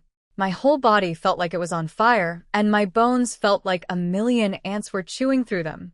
But I gritted my teeth and endured every second. I refused to be helpless. I refused to be a little lamb waiting to be slaughtered. This era is cruel to women, and I need to be strong enough to protect myself. Lin Shuang stayed up all night watching over me, wiping my sweat, not daring to close her eyes even once. She's used to sleepless nights from our apocalypse days, so she could handle it. She kept praying it would work, so I wouldn't have suffered for nothing. When the sun finally rose, I opened my eyes and immediately vomited a huge mouthful of black blood. Lin Shuang panicked, but I smiled and told her it worked. The blood was just years of accumulated toxins from all the medicine the original body had been taking. The activation process basically rebuilt my body from the inside out. The bad news? I only activated the wood element ability. My old fire ability didn't come through. But honestly, I'm grateful. Wood is incredibly versatile. It can attack, defend, and heal. One ability is enough for this peaceful world. I told Lin Shuang not to waste more crystal cores trying again. I'm not going through that pain a second time. The most important thing is that my body is fundamentally transformed now. I'm close to a normal person's health, though my organs still need time to fully recover from years of deterioration. But no more gasping for breath, no more nearly dying from a tractor ride. Meanwhile, I overheard through the walls that Qin Mo and Feng Panfan were talking about me in bed. She was praising me for bringing so much meat to the family and for getting rid of Tang Lan. He reminded her that my mother saved their entire family during the famine by sending food. They agreed to take good care of me. It's nice knowing the family genuinely has my back. At breakfast, my uncle noticed my improved complexion right away. I told him my herbal remedy is working well. Then I asked about my mailed luggage. It should have arrived by now. He offered to drive me to the commune to pick it up, but I turned down the tractor ride immediately. Just thinking about that bouncing death machine makes me nauseous. I told him to take my sixth cousin instead and gave him the receipt. One tractor ride was enough trauma for a lifetime. I survived the apocalypse, fought zombies, and traveled through time, but that tractor nearly killed me. Some battles aren't worth fighting. My uncle agreed to pick up my luggage and Qin Hai from the hospital in one trip to save fuel. Qin Feng joked that Qin Hai and I could be sick buddies, keeping each other company at home. Thanks, cousin. Lin Shuang went off to work wearing knit gloves this time. She learned her lesson about blisters. A local auntie immediately started chatting her up about the gloves and warning her about how the countryside ages city girls fast. She said the educated youth who looked fresh and pretty when they arrived were unrecognizable after just a year. Lin Shuang took note. We're definitely going to need face masks and skincare routines after work. She's not turning into a sun-weathered farm wife if she can help it. Meanwhile, in the city, my third uncle Qin Weigua told his family they're all going back to the village this weekend to meet me. He warned his daughter-in-law Meng Lo, who's apparently a bit of a penny pincher, not to be stingy and to buy me some nice gifts. He reminded them all that my mother saved the entire family during the famine, so nobody is allowed to give me attitude. He even hinted that my father isn't an ordinary man, so maintaining good relations with me could pay off someday. Smart uncle. His wife Song Zhaodi was actually understanding about it. She was sold to the Qin family for 20 jin of grain during the famine, and her life turned out great. Good job, filial sons, kind mother-in-law. She planned to buy me some clothes at lunchtime.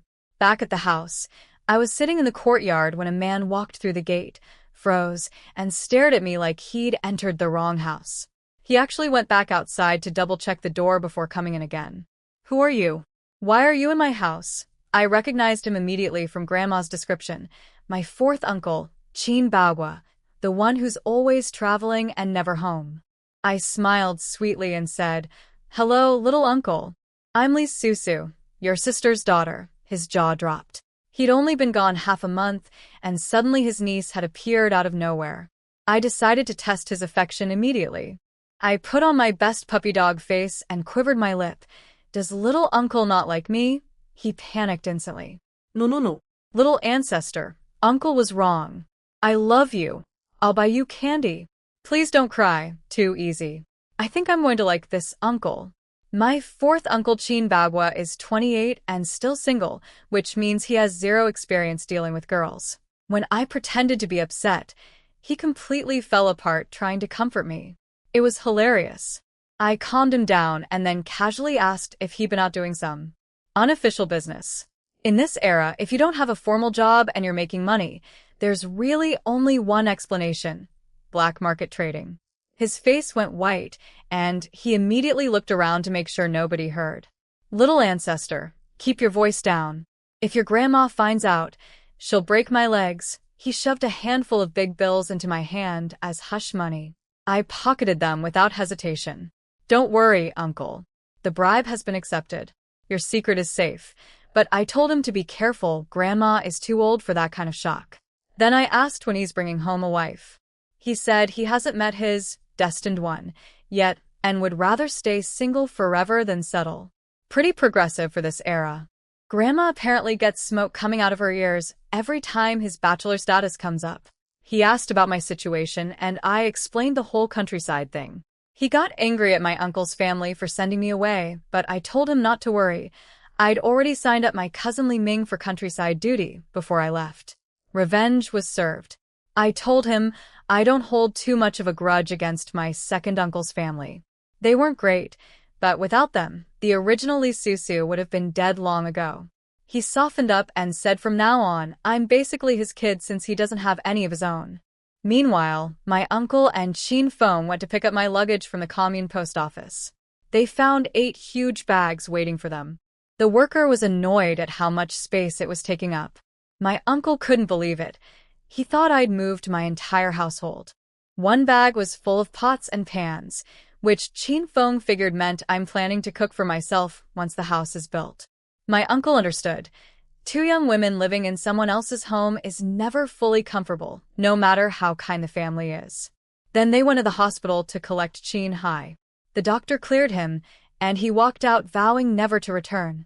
Apparently, the student nurses had been practicing their needle skills on his arms and turned them into pincushions. He was too scared to complain in case they took revenge with even worse injections. Poor guy has a whole new phobia now. His mother told him to thank me when he gets home.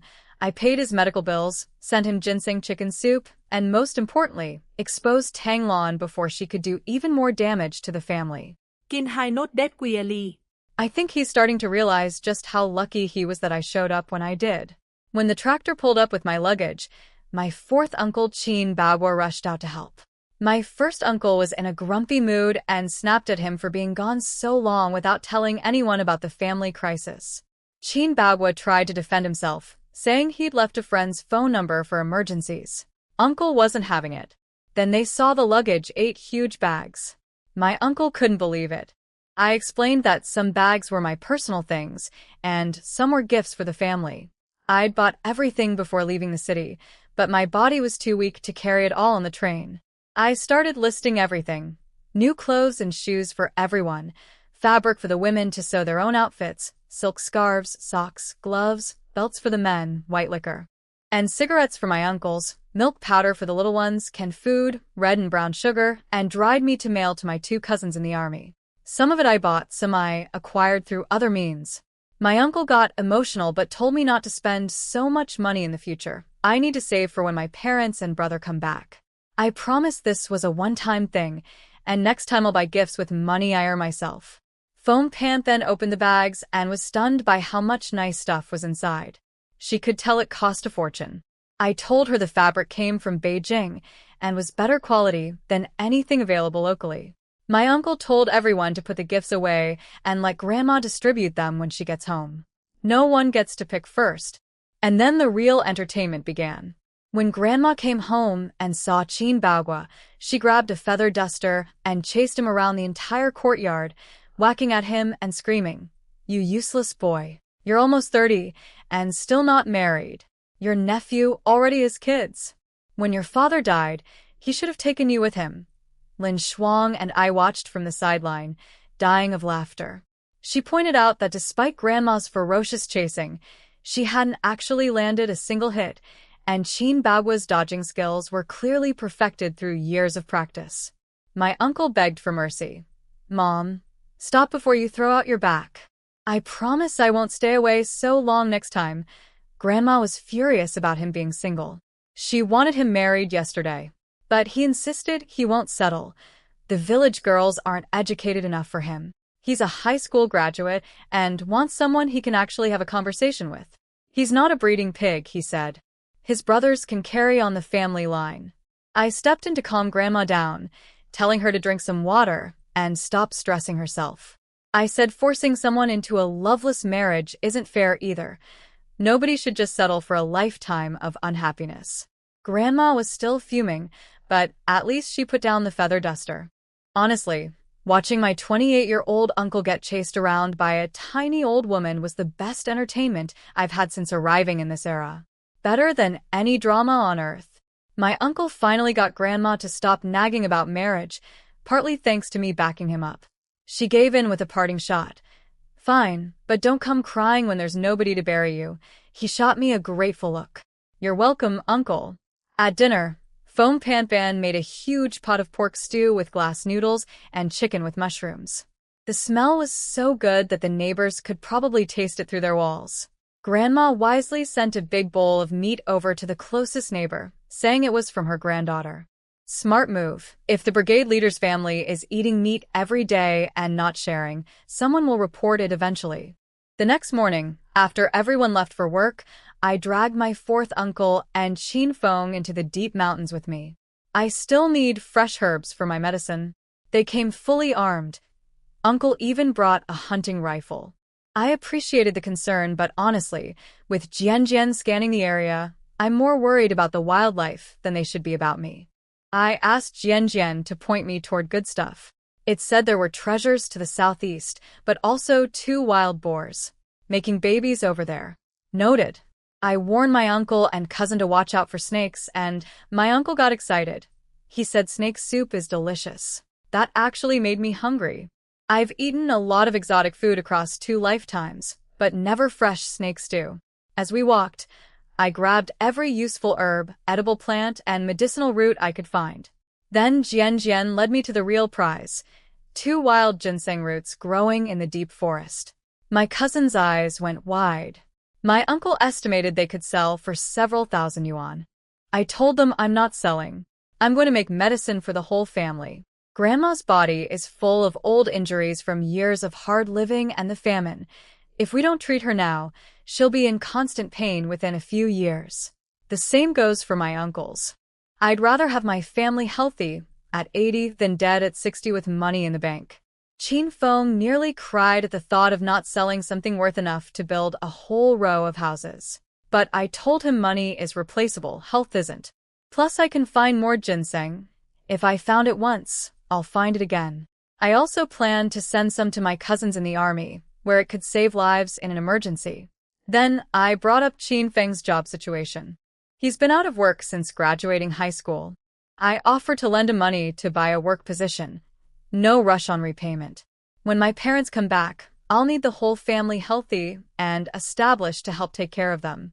He got curious and asked how much money I actually have since I've already spent nearly 1,000 yuan since arriving. I just smiled mysteriously.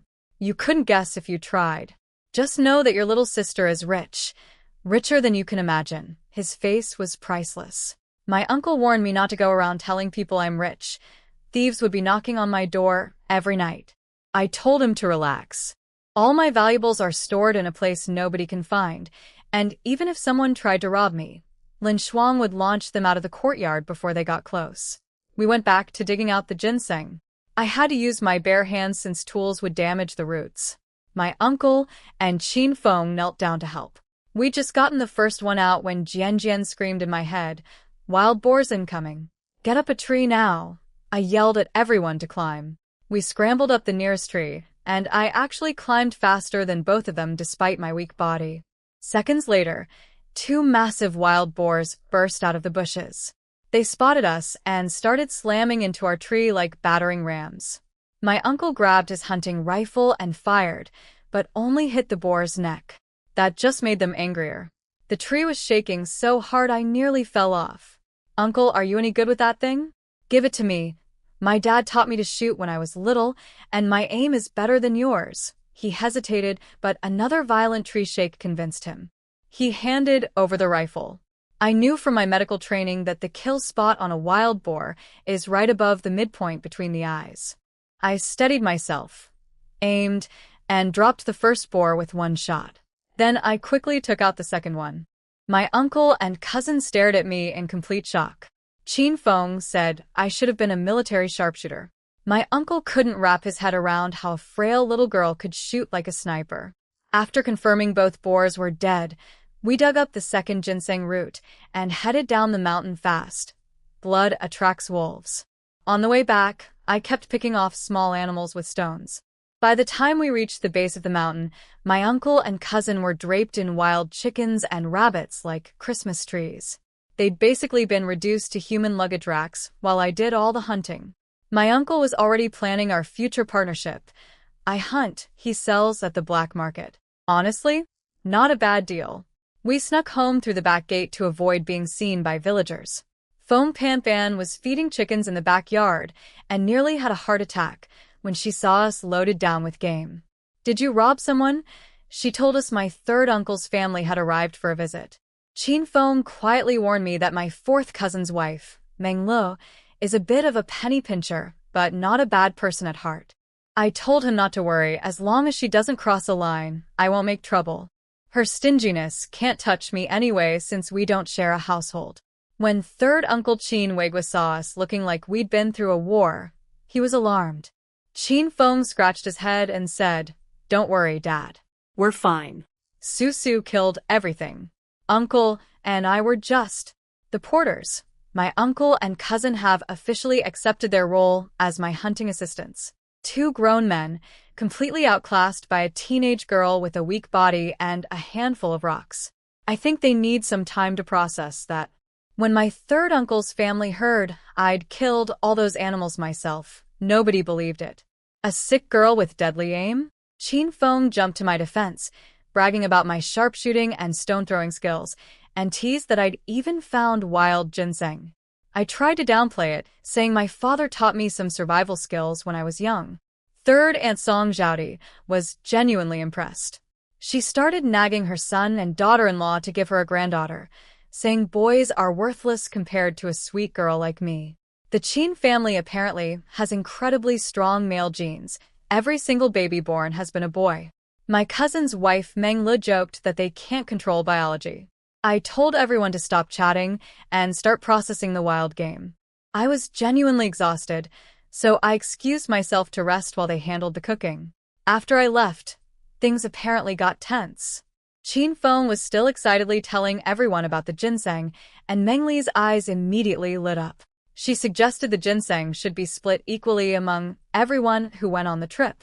Classic penny pincher move. Qin Feng shut her down hard. Susu found it, Susu dug it up, and Susu said she's not selling it. She's making medicine for grandma and the uncles. So don't even think about it. And don't go running your mouth to your side of the family either. Her own husband Qin Yu is even harsher. He told her that nobody touches my things, period. He reminded her that grandma's bottom line is protecting me, and if Meng Le crosses it, even he won't be able to save her from divorce. He pointed to Tang Lan as a cautionary tale. That's what happens to daughters-in-law who cause trouble in this family. Meng Le backed down, mumbling that she was just asking, but the damage was done. Qin Yu walked away to clean the game, clearly frustrated with his wife's greediness. Foam Pan Pan noticed Meng Li's sour face afterward and thought to herself, the woman's family has the best conditions of anyone. Everyone has a real job, nobody mistreats her, and she's still unsatisfied. Some people just can't help themselves.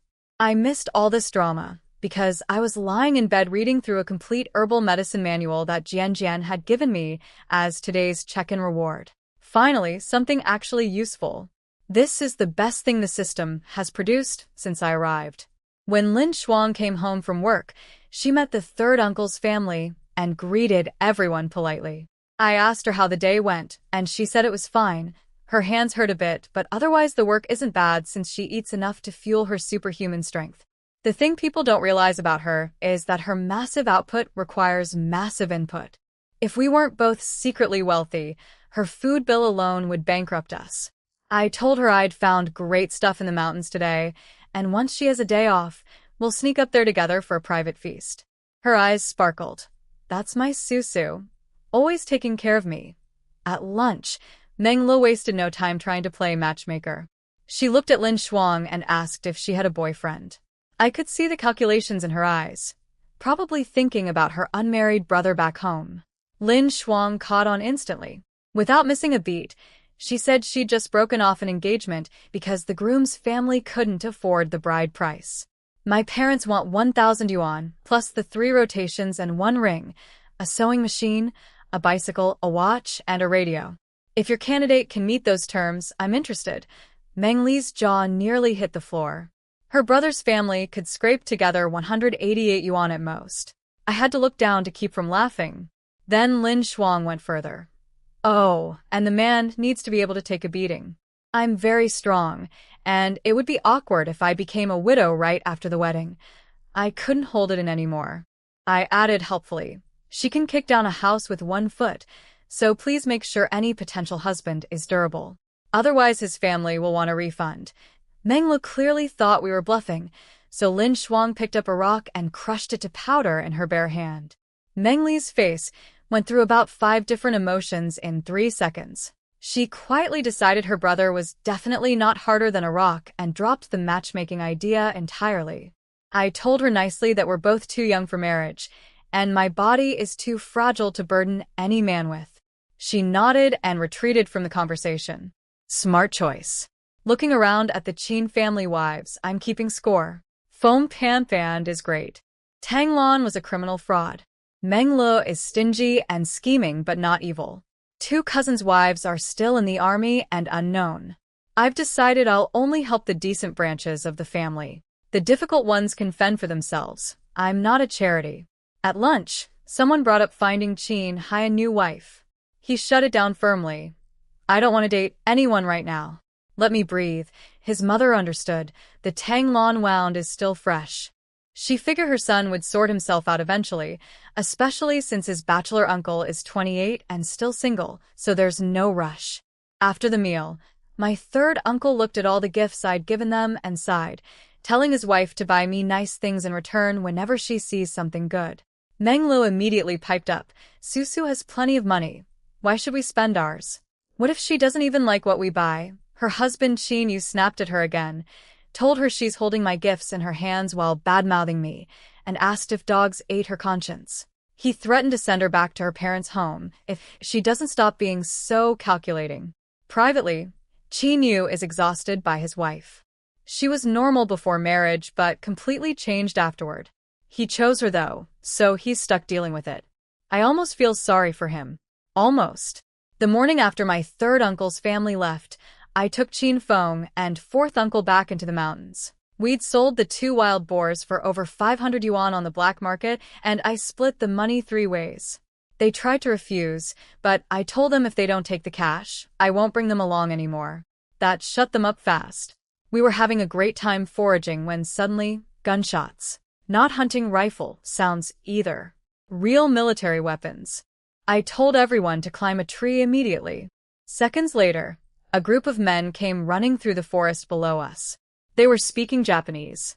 The leader, called Ito, was barking orders about escaping Chinese soldiers. He mentioned that he'd buried important documents under a tree behind some kind of laboratory hidden in the mountains. My blood went cold. A secret laboratory? In these mountains? That explains all the villagers who've gone missing over the years after heading into the deep forest. These were enemies conducting human experiments on our soil. I am not letting them escape. I whispered my plan to my uncle and cousin. 7 targets, I'll handle long-range attacks. You 2 move in when it's safe. They were nervous about the enemy's guns, but I told them we just need to stall until the soldiers chasing these people catch up. After a little motivational pressure, they agreed. Once they climbed down, I stopped hiding my abilities. I used my wood element power to send vines shooting out of the ground, tangling all 7 men's legs and pinning them in place. Then I leaped to a nearby tree, raised the hunting rifle, and put a bullet right between Ito's eyes. The others panicked and started firing wildly, but they couldn't free themselves from my vines. One of them screamed insults in broken Chinese, demanding I come out and fight face to face. I answered with another headshot. One by one, I took them all down. When their bullets ran out, my uncle and cousin charged in with machetes to finish the job. By the time a Chinese military squad arrived, all 7 enemies were dead. The soldiers were stunned. Their captain stepped forward and asked if we'd done this. I looked up to answer, and oh My God. this man was the most gorgeous human being I have ever seen in 2 lifetimes.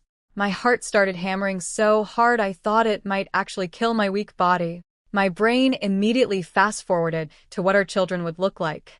This had to be fate. After decades of being single across 2 lives, the universe finally delivered. And judging by the way he was staring at me, the feeling was mutual. He looked like he'd just been struck by lightning. So this is what love at first sight feels like. My uncle coughed loudly to break the spell between us. He explained that we'd heard the men speaking Japanese and took action. Then he proudly announced that I was the one who shot them all, 1 headshot each. I quickly corrected the narrative. Oh no, I'm just a sickly girl who got lucky. My uncle and cousin did all the real work.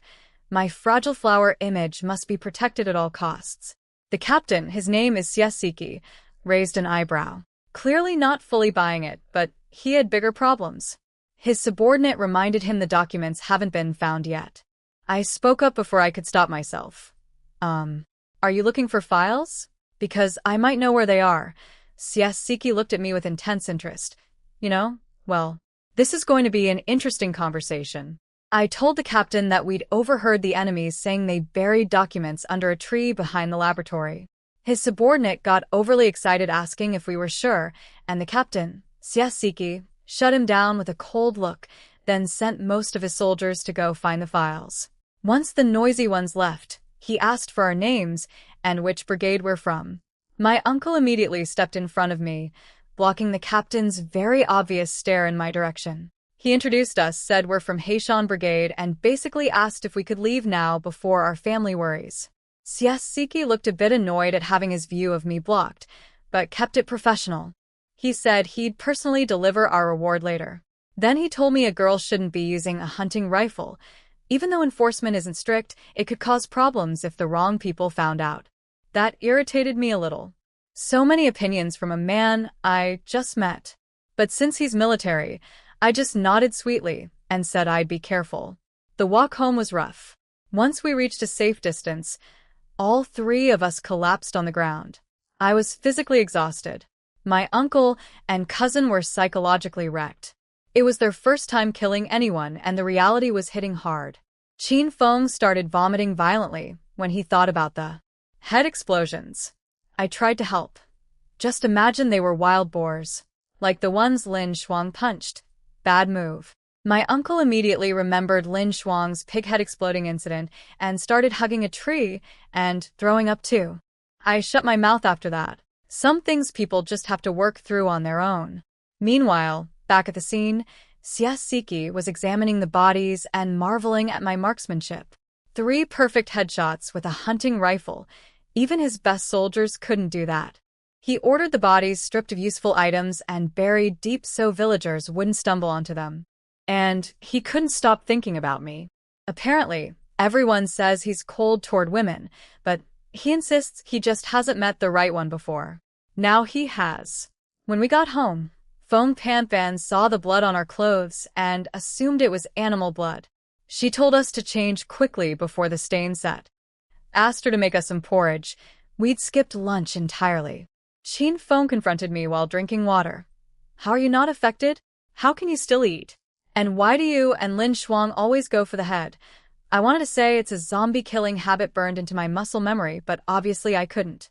I promised to aim elsewhere next time. Next time? He looked like he might faint. Please, no more. I'm going to have nightmares for a year. I offered to brew them some calming herbal tea and tried a different approach. Think of it this way. Those were enemies who killed our countrymen. We avenged our people. Also, you've eaten plenty of animal brains before. Same thing, really. My uncle, who had just been recovering, immediately thought about every brain dish he'd ever eaten and turned green all over again. Stop talking. I'm never eating brain. Ever again. Ever. Qin Feng agreed completely. Both of them have sworn off brain dishes for the rest of their lives. I awkwardly touched my nose and wondered if I'd overdone it. According to them, yes. Absolutely yes. My uncle and cousin couldn't eat after what happened. They took one look at the tofu on the table and turned green. Apparently white, soft tofu reminded them of, well, you know. They went to lie down instead. Me? I sat right down and ate 2 corn buns and 2 bowls of millet porridge with tofu and pickled vegetables. Delicious. After surviving the apocalypse eating next to actual corpses and zombie guts, a little headshot action isn't going to ruin my appetite. Back in the worst days, we lived among piles of dead bodies just to stay alive. Intestines on the ground were a normal Tuesday. So this is nothing.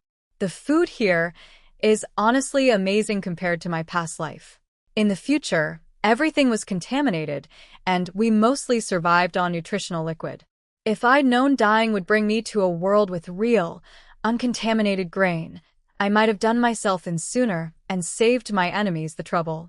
After eating, I lay down on the heated bed with little Bao, and my thoughts drifted to that military captain. His face just wouldn't leave my mind. I've seen plenty of handsome men across 2 lifetimes, but this one was on another level. Whoever sculpted him clearly put in overtime. I fell asleep daydreaming about him. Meanwhile, Lin Shuang finished her fieldwork early and headed to the river to catch some fish. She'd been feeling restless and irritable lately, itching for a fight but having no target. Well, the universe provided. 3 village thugs who'd been away somewhere spotted her and followed. I got the full story from her later, and it made my blood boil. The ringleader, a guy called Ironhead, started talking about making her his wife, by force if necessary. Mountains are high, and the emperor is far away, he said. Once it's done, she'll have no choice. He also wanted her money. Then the third guy, 3 Donkey, suggested something even worse. They should all have their way with her first, then sell her to some trafficking boss named Brother Biao. That way they'd get both the pleasure and the profit. Ironhead hesitated, not out of morality, but superstition. He worried that ruining someone's family line would bring karmic punishment on his own. Lin Shuang heard every single word. Her hands were itching worse than ever, but now she had a target. She deliberately walked deeper into the forest, leading them to an isolated spot. These scum thought she was heading to meet a secret boyfriend, and the privacy worked in their favor. When she finally stopped, she turned around casually, sipping milk, and smiled at them. So, have you finished deciding how to sell me? Did you work out how to split the money too? The looks on their faces when they realized she'd heard everything? Priceless. They had no idea they'd just followed a wolf dressed as a lamb into her den. Lin Shuang told me the whole story later, and honestly, those men got exactly what they deserved. When the 4 thugs stepped out from behind the bushes, Lin Shuang took one look and nearly gagged. She said they looked like mud splatters that the goddess of creation flicked off her fingers while making real humans.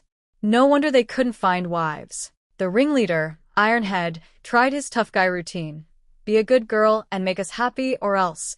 Lin Shuang didn't let him finish. She decided to end things fast, partly because they were dangerous, partly because looking at them was physically painful.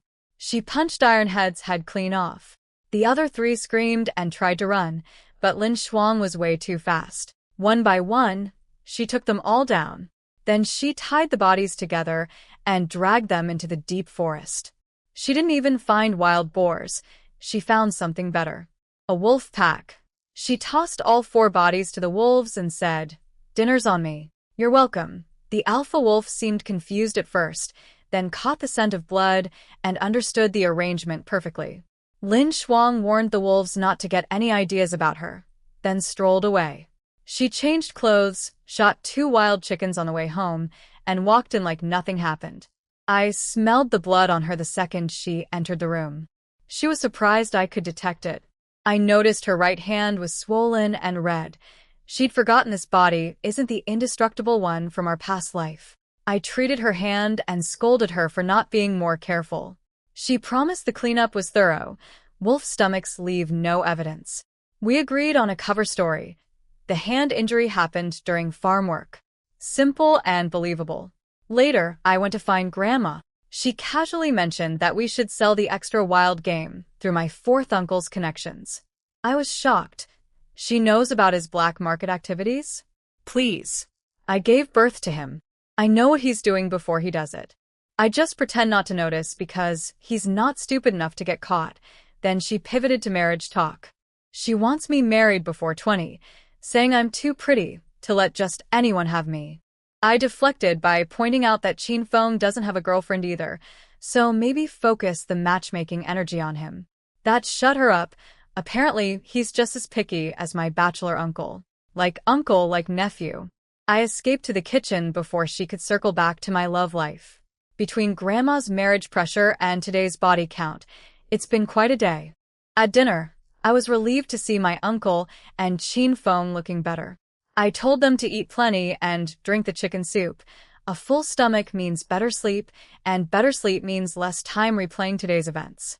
Chin Feng assured me they'd worked through it, saying they just thought of the enemies as wild boars like I suggested. Good enough. I made a mental note to handle things myself, next time instead of dragging civilians into combat. Grandma noticed us whispering and told us to stop being secretive and eat. I buttered her up, promising to take such good care of her that all the other grandmas in the village would be jealous. She swatted that away and brought up something important. The family has been eating too well lately. Everyone in our household is getting plumper while the rest of the village is skin and bones. We're becoming conspicuous. She decided that once Lin Shuang and I move into our own house, we can eat whatever we want privately. Nobody questions two city girls with money eating well. But the main family needs to tone it down to avoid attracting attention and jealousy. I compromised, meet every 2 or 3 days instead of daily. Growing kids need nutrition, and people doing hard labor need fuel. I also told her I have connections to buy extra grain, so she shouldn't worry about running short. Then we discussed the house construction. My uncle said he's having trouble finding glass for the windows and hasn't gotten cement either. Lin Shuang volunteered to go to the city tomorrow to buy everything. I backed her up. She has her own methods and connections.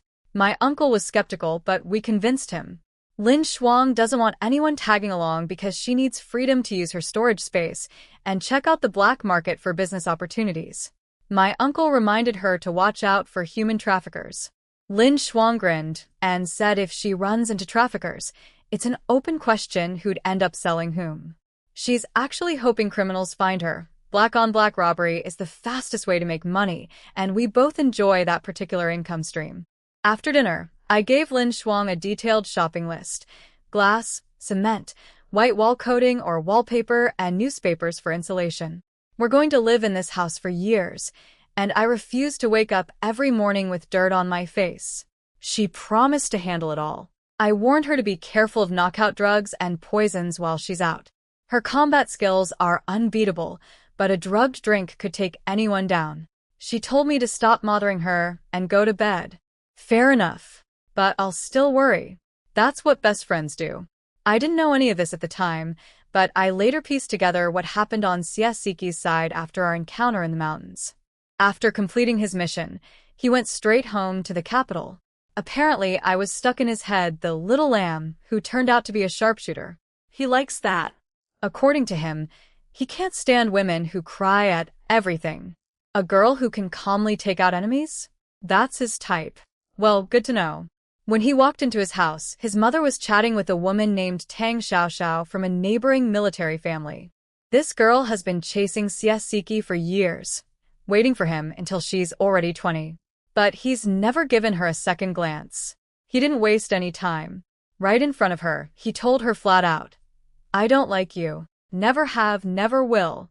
I already have someone I like. Stop wasting your time, or I'll embarrass you in front of the entire compound. Cold? Yes. But apparently justified. He'd caught her secretly torturing and killing small animals on multiple occasions. Sweet face, psychopath underneath. He told his mother about it after Tang Xiaoxiao left, and his mother was horrified. She'd been letting this girl into their home regularly. His mother immediately switched gears. So, who's this girl you like? He smiled and said she's very beautiful, but he hasn't won her over yet. His mom gave him a 2-year deadline to get married. threatening to propose on his behalf if he takes too long. Classic mother. Then he got serious. He warned his mother to be careful around the Tang family. Tang Xiaoxiao's father appears to be an ally of their family, but Xie Siki has seen him having secret meetings with suspicious people. With the political situation still unstable, their family can't afford to let their guard down. A rejected woman with a dark side and a two-faced father? That's a dangerous combination. As for Tang Xiaoxiao, she left the house with red eyes that quickly turned cold. Her father told her if she can't secure Xie Siki, she'll be married off to some old man instead. She bit her lip and vowed that Xie Siki will be hers, and she's going to find out which fox spirit stole his attention. Lady, that fox spirit is me. And I fought things far scarier than a girl who hurts kittens. She has no idea what she's walking into. I had no idea that somewhere in the capital, a woman was already plotting against me over a man I've barely met. But ignorance is bliss. Lin Shuang asked if I wanted to try activating more abilities. I said no. One is enough. This world is relatively peaceful, and I'm not putting myself through that agony again.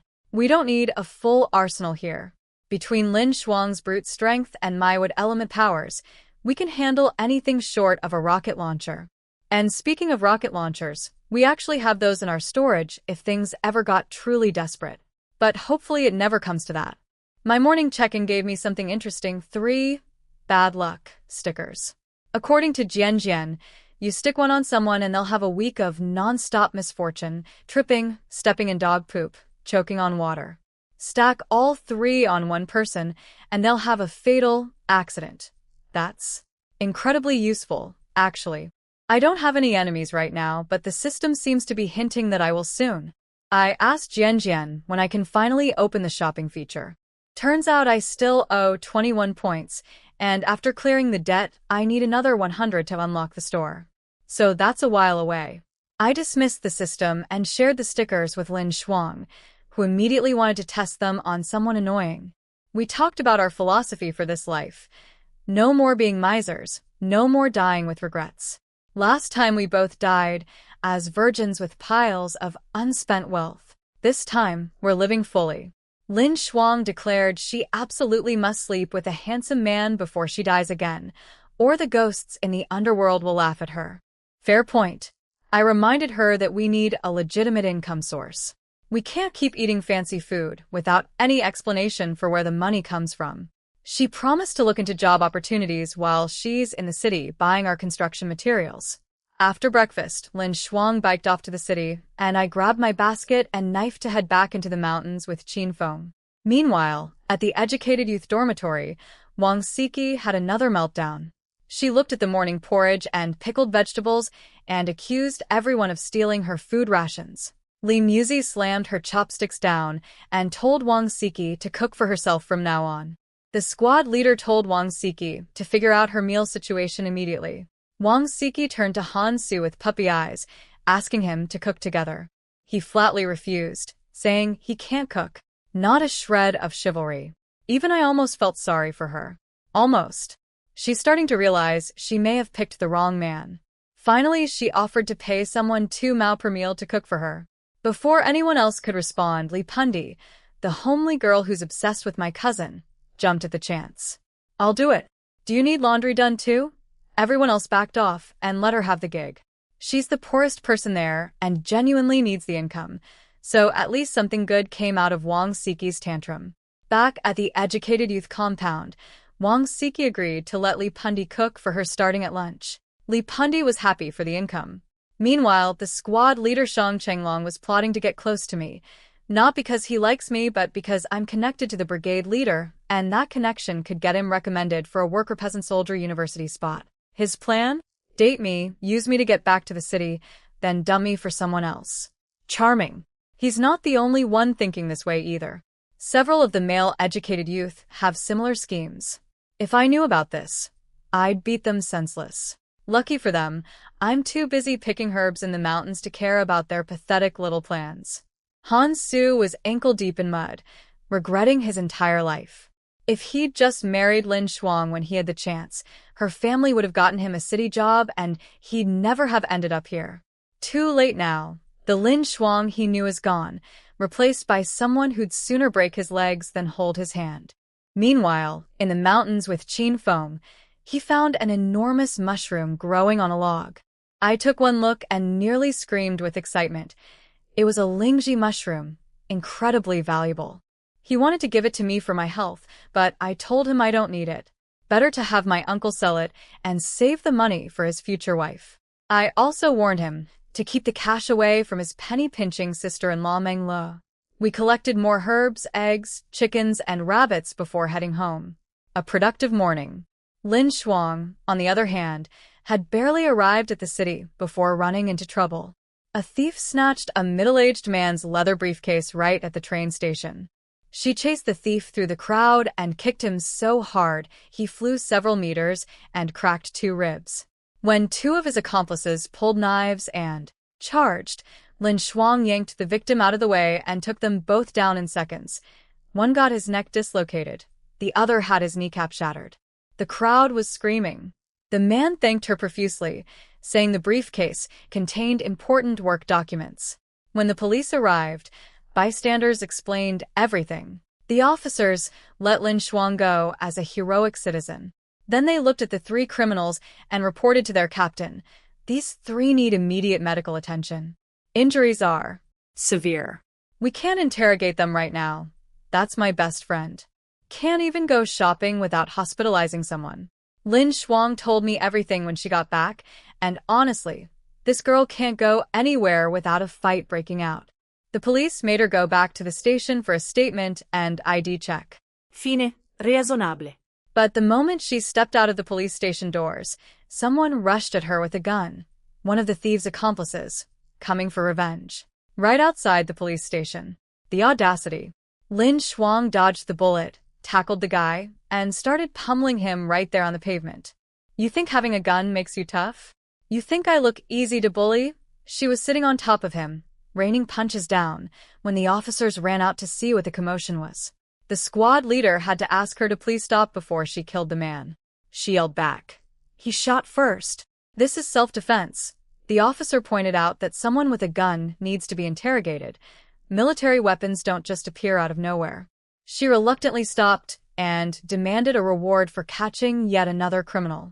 The officer agreed, probably just to get her to leave before she hospitalized anyone else. Then things took a lucky turn. The middle-aged man she'd saved, Gu Weidang, turned out to be well-connected. He works at a factory that produces glass and cement, exactly what we need for our house. He offered to help Lin Shuang find everything on our shopping list. He even took her to lunch at a state-run restaurant as a thank you. Over food, Lin Shuang asked about work-from-home jobs for me. Gu Weidang suggested a few options: assembling matchboxes at home, low pay; translating documents or writing articles for a newspaper, better pay, and I definitely have the education for it; or making handicrafts for the supply cooperative. He promised to introduce her to his friend's son who works at the newspaper office. Lin Shuang was thrilled. She told him if he ever needs help at Heishan Brigade, she's available, strong arms, good fighting skills, always happy to assist a friend. I have to hand it to her. She walked into the city to buy glass and came back with construction materials, a new business contact, job leads, a police commendation, and 4 hospitalized criminals. That's an average Tuesday for Lin Shuang. Lin Shuang hit the jackpot with that Gu Weidang connection. He practically adopted her on the spot, telling her to call him uncle and promising to have his wife cook for her next time she visits. She promised to bring me along too. The man runs a cement factory that also sells glass, exactly what we needed. With his connections, Lin Shuang bought cement, sand, and over 20 panes of glass in one trip. Then she spotted a delivery truck and decided to go all out.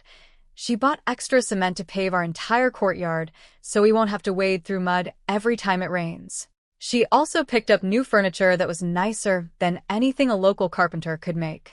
She even tipped the driver with 2 packs of good cigarettes to keep the relationship warm for future deliveries. Smart girl, always investing in connections. I was getting worried when it got dark and she still wasn't back.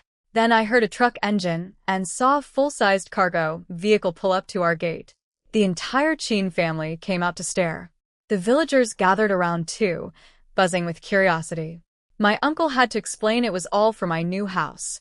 People were impressed, but ultimately decided I wasn't worth pursuing as a wife. Sure, I have money, but I'm sick, can barely work, and might have trouble having children. They figured any man who married me would just be serving a demanding invalid until the money ran out. What they don't know is that my money will literally never run out. But let them think what they want. It keeps the unwanted suitors away. The educated youth, however, had different calculations. Several of them were eyeing me not for love but for strategy. Marry me, get the house, get on the brigade leader's good side, get recommended for university, get back to the city. If only they knew that I wouldn't look twice at any of them. My standards start with the face, and not a single one passes that test. Then came the embarrassing part. My uncle looked at the mountain of furniture sitting in the courtyard and pointed out that the house foundation was barely finished. Where exactly were we planning to put all this? I'd completely forgotten that detail. Lin Shuang and I just looked at each other sheepishly. We told him to cover everything with straw mats for now. The house would be done soon enough. The family silently judged us for our spending habits. I could practically hear them thinking, these wasteful children. Why not buy grain instead? But since it's not their money, nobody said a word out loud. I'd forgotten how small Grandma's courtyard is. The furniture was definitely bought too early, but Lin Shuang saw a truck and figured, why make 2 trips? My uncle arranged for everyone to cover the furniture with straw mats to protect it from sun and rain. Grandma grabbed my hand and worried we were being too flashy, but I assured her everything was legally purchased. Honestly, I was already holding back. If I could, I'd furnish the whole place with Wangwali rosewood. What we bought is just decent craftsmanship on ordinary wood. Grandma muttered that if anything goes wrong, she'll take the blame herself since she's old and not afraid of anything anymore. That woman is something else. Lin Shuang also brought back a bunch of fabric, remnants, and factory seconds she'd found at a discount. She gave it all to the family for new clothes, asking Grandma and the aunts to sew outfits for us too, since neither of us can do needlework. Fighting zombies? Sure. Threading a needle? Absolutely not. The family tried to refuse, but Lin Shuang guilt-tripped them. If you won't accept my gifts, I won't feel right eating and sleeping here. That worked. That evening, Lin Shuang briefed me on everything. She'd found out about translation work at a newspaper. I know English and French, so that could be perfect income for me. She wants to try writing stories herself, since her storage space is full of novels from our past life that she could adapt into campus romance stories for this era. Smart thinking. I told her the translation thing requires me to go in person, since translators apparently need credentials to work privately. We'll go together once my health improves more. Then Lin Shuang got that look in her eye. I really want to try this era's Moutai liquor. I couldn't find any liquor ration tickets today. This woman and her alcohol. In our past life, she drank through our entire stockpile before the war even ended. We had to trade crystal cores just to get more bottles. I thought coming to this era would cure her addiction. Nope, still dreaming about booze. I took pity on her and pulled out a bottle of Moutai from my storage space, one of many I'd looted from those corrupt officials' houses back in the city. Her eyes lit up like a child's on New Year's. Susu, you're my angel, my treasure, my little sweetheart. She whipped out a bag of peanuts from her storage space to snack on. You've been holding out on me? Got any spicy snacks in there? She offered me potato chips instead. Good enough. I warned her to drink slowly, since we don't know how this body handles alcohol. We sat there in our little room, sipping Moutai with peanuts and chips, 2 time-traveling apocalypse survivors having a private party in 1974. I told her that once we move into our own house, we can celebrate properly. I've got mountains of confiscated goods in my storage space, but I can't bring them out while living under Grandma's roof without causing a heart attack. Lin Shuang grinned. Don't worry. We'll have plenty of opportunities. We ate our snacks, drank our drinks, and passed out on the heated bed. Lin Shuang slept like the dead thanks to the alcohol. The next morning, the rooster started screaming at dawn. The walls in these countryside houses have zero soundproofing, so that bird's shrieking woke me up instantly. I sat up furious, scratching my messy hair. That rooster is lunch today. I swear it. Why do rural areas need these creatures? They're torture devices with feathers. I have terrible morning temper, and this is not helping.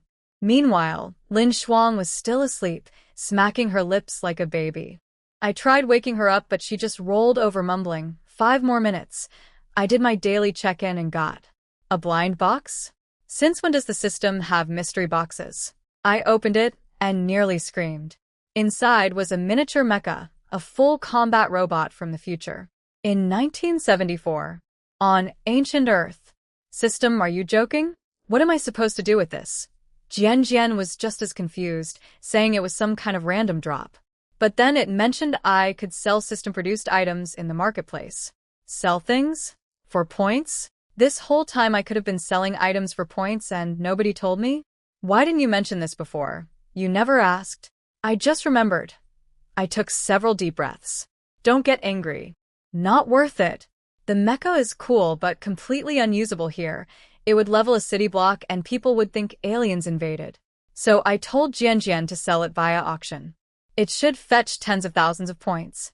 Finally, real progress toward unlocking the store. Then I tried to wake Lin Shuang again.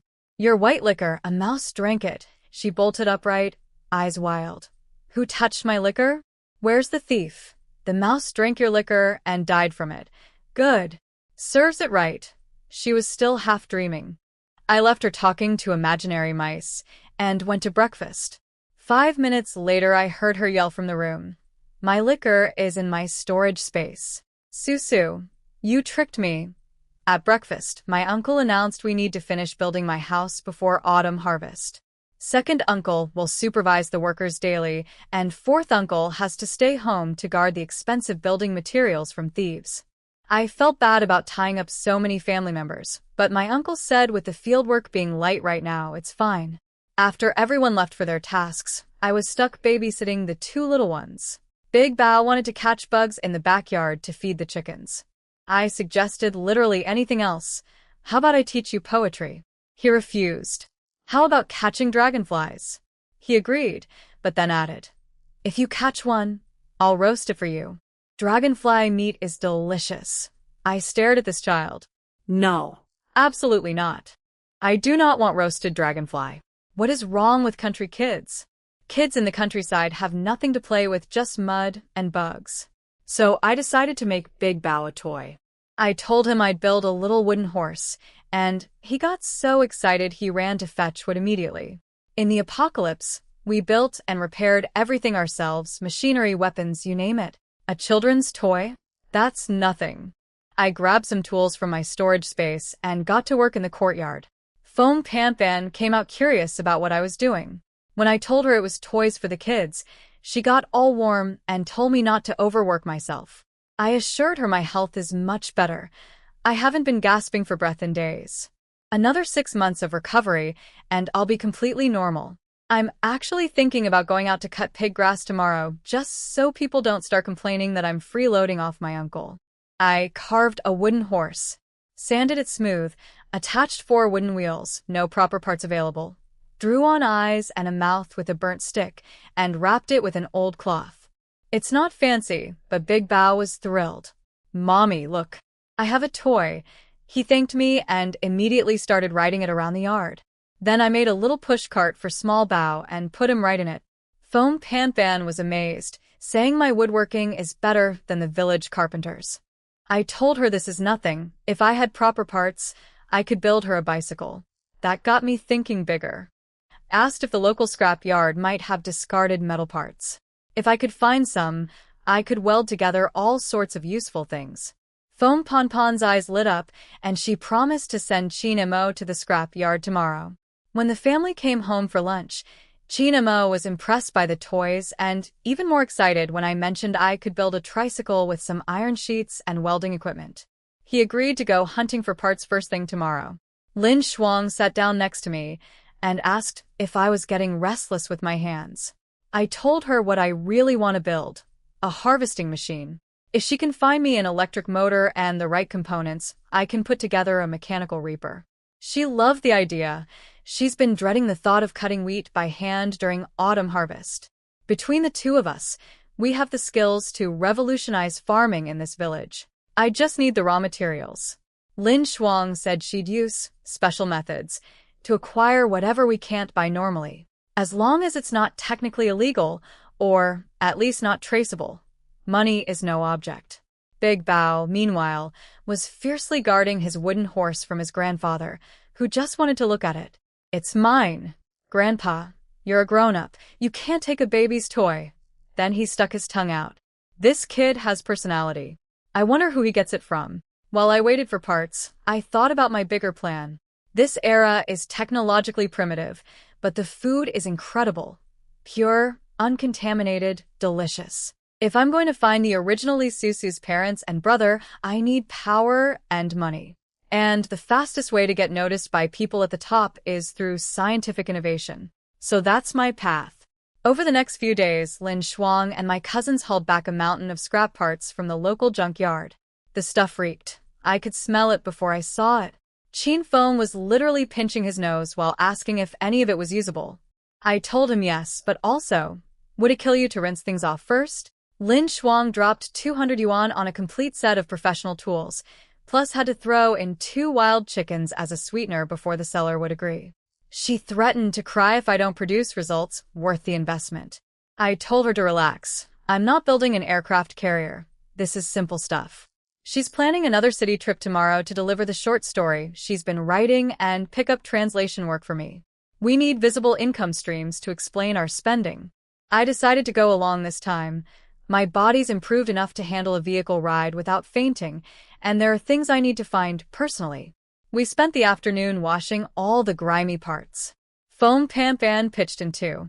Meanwhile, the nosy neighbor lady kept poking her head over the wall trying to see what we were doing. Qin Feng caught her, and she started lecturing him about how no future mother-in-law would want such a spendthrift daughter-in-law. My sweet cousin shut her down perfectly. My sister has money, and she'll spend it however she wants. If her future husband can't handle it, he can get lost. And her ability to make money is a talent. Others wish they could spend like her, but can't afford to. I love this kid. I told Feng Panfan my plan. Pave the entire courtyard with cement, and if I can find plastic sheeting, build a greenhouse to grow vegetables in winter. She looked at me like I was dreaming, but kept quiet. Smart woman. She's taking the wait-and-see approach. As long as her 2 boys benefit eventually, she's content. My uncle has been checking on the house construction whenever he can. The new place can't go up fast enough. My growing collection of junk and supplies is overflowing the current property. The next morning, the 3 of us climbed onto the tractor heading to the commune. About 20 people crammed on board. 2 of the male educated youth spotted me and got visibly excited. In their minds, I'm looking healthier now, which means I'm no longer the dying girl, but a golden goose. They're calculating. Marry me, move into my new brick house, get the brigade leader's backing for a university recommendation. Poor fools. They don't meet a single one of my requirements. Starting with the face. This time on the tractor, I was actually awake enough to enjoy the scenery. The countryside is breathtakingly green, pure, wild, untouched. In our past life, you couldn't find nature like this anywhere. Lin Shuang nudged me and whispered that 2 male educated youth kept staring at me. I smiled. They want to use me as their ladder back to the city? They'd better check if they have the luck to survive trying. I told Lin Shuang that village Annies have been constantly trying to set me up with their sons. Their scheming is so obvious it's insulting. Then I jokingly complained about being treated like I'm all chest, no brain, and immediately regretted my choice of words when I glanced at our current bodies. In our past lives, we were properly curvy. Now? I'm barely a C-cup, and she's struggling at AB. Then Jian dropped an interesting reminder. I still haven't used the Fox Spirit Skin from my starter pack. It would gradually transform my body over 3 months into something better than my past life's figure. And apparently, my future husband would be so captivated he'd never want to let go. The system's exact phrasing was inappropriate for a family audience. Asked if I could buy one for Lin Shuang too. Jian said yes, 1,000 points in the store, which I'll have once the mecha auction completes in 2 days. Perfect. I won't be gorgeous alone while my best friend suffers. Today's check-in gave me a Western medicine treasure chest, a complete collection of pharmaceuticals. Finally, something genuinely amazing. Jian mentioned that with more points, the system can upgrade, and sign-in rewards will keep improving. Music to my ears. We transferred from the tractor to a public bus heading to the city. The smell inside was atrocious. Summer sweat, unwashed feet, live pigs, chickens, and ducks all crammed together. I begged Lin Shuang for medical masks. She pulled 3 from her storage space, and we all covered our faces. Qin Feng looked at us strangely. He'd only seen doctors wear those things. Then, halfway through the mountain road, 2 big men pulled out cleavers and screamed, "Robbery." "Stop the bus." Qin Feng tensed up. I told him to stay calm and protect himself. Lin Shuang and I would handle this. He relaxed immediately. He's learned by now that we're not ordinary girls. The bus stopped and the robbers started dragging people out. When they spotted Lin Shuang and me, their eyes lit up with something worse than greed. "These 2 are gorgeous. They'd sell for a lot." One brave passenger spoke up, telling them to take the money and leave the girls alone. The robber threatened to kill him. I looked at Lin Shuang. She looked at me. We both smiled behind our masks. These idiots have no idea what they just walked into. The robbers barely had time to threaten anyone before Lin Shuang went to work. I gave her the nod, and she launched a flying kick that sent the lead thug crashing into his partner behind him. Before either could react, the bus was filled with the sound of cracking bones. She dislocated both arms and both legs on each of them. Then she stood on one guy's face and asked who gave them the courage to try selling her. "Born ugly but dreaming big," she said. "I hate human traffickers more than anything. Running into me today is the worst luck of your miserable lives." She ordered everyone to take back their stolen money, exact amounts only, no extras. Then she asked for rope to tie them up. Qin Feng whispered to me nervously, "What man could survive being married to her? He'd get beaten daily." I told him good men don't get beaten, only the ones who misbehave. He quietly decided to light a metaphorical candle for Lin Shuang's future husband. The tied-up robbers kept cursing and threatening revenge. Lin Shuang had heard enough. She asked if anyone had dirty socks to spare. 2 old ladies immediately pulled theirs off and offered them up. The robbers screamed that they'd kill everyone if anyone dared, but Lin Shuang slapped them silent. "You think you're getting out of prison? With the blood on your hands? Dream on." Stuff their mouths. The grandmas happily obliged. Nobody on that bus said another word for the rest of the trip. They were all terrified of our female night. Lin Shuang had the driver go straight to the police station. She dragged the 2 men out by their collars and yelled, "Fresh delivery." The officers came outside and did a collective double-take, seeing a young woman holding 2 badly beaten men like grocery bags. The squad leader from her last visit recognized her immediately. "Lin, it's you again?" She explained the situation, mentioned the robbers probably have murder on their records, and casually asked if the officers needed help popping the men's joints back in since she'd dislocated everything. The police collectively went speechless. Then she asked about the reward from her last visit. The squad leader said it was ready but hadn't been delivered yet. She grinned. "Perfect timing then. Give it to me now, and I'll probably be back to collect the next one soon enough." The officers' mouths twitched in unison. When I stepped off the bus, every officer froze and stared. Qin Feng immediately shoved me behind his back. "What are you looking at? Never seen a girl before? Keep staring and I'll report you for harassment. My protective cousin is adorable." The squad leader, Zhang Nan, 26 years old, handed Lin Shuang an envelope with her reward and pointedly corrected her for calling him uncle. "I'm 26. Call me Brother Zhang." She'd apparently called him brother last time but downgraded him to uncle this visit. Never insult a man's age. As we walked away, I suggested we could make this a regular income stream, catching criminals for bounties while also doing good deeds. Lin Shuang's eyes lit up. Fighting evil and getting paid? I love this plan. Between the 2 of us, criminals in this city don't stand a chance. After we caught those criminals, Lin Shuang collected the reward money and happily grabbed my arm, saying she'd treat us all to a big meal. She joked about wanting me to fight alongside her next time instead of just watching. I told her to give me about 3 more months until my body recovers, and then I'd join her, though honestly, those guys were so weak it wasn't even fun. My sixth brother Chin Feng just shook his head at us. I think he felt like he was traveling with two bandits instead of two young ladies. We went to the supply store first. I'd never been to one here before, so I wanted to check it out. But everything was so boring, just the same few items and the same few styles of clothes. I told the others that if they didn't need anything, we should head to the newspaper office. Lin Shuang bought some candy and pastries, and we moved on. At the newspaper office, Lin Shuang showed her handwritten novel to the editor, Director Huang. She also mentioned that I know English, German, and French, in case they needed translators. Director Huang read the manuscript and said the writing was good but too modern for their publication. She suggested Lin Shuang try stories with a more traditional setting. She also told us that for translation work, we should go find a man named Wang Jianshu at the bookstore. Lin Shuang was disappointed when we left. I tried to cheer her up, telling her we could translate together or even just catch criminals for reward money once I'm better.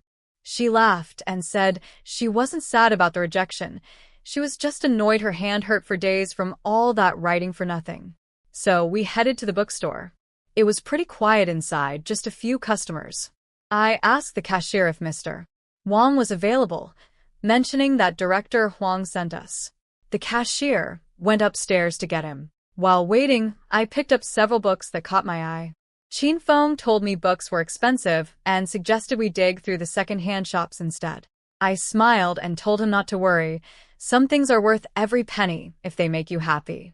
That's when Mr. Wang came downstairs, laughing at what I'd said. He confirmed they needed translators, but said we'd have to pass a test first. I told him that was fine and mentioned that Lin Shuang knows English while I know English, German, and French, and that I wanted whichever language paid the most. He seemed excited to hear I knew German, since he had mechanical books that urgently needed translating.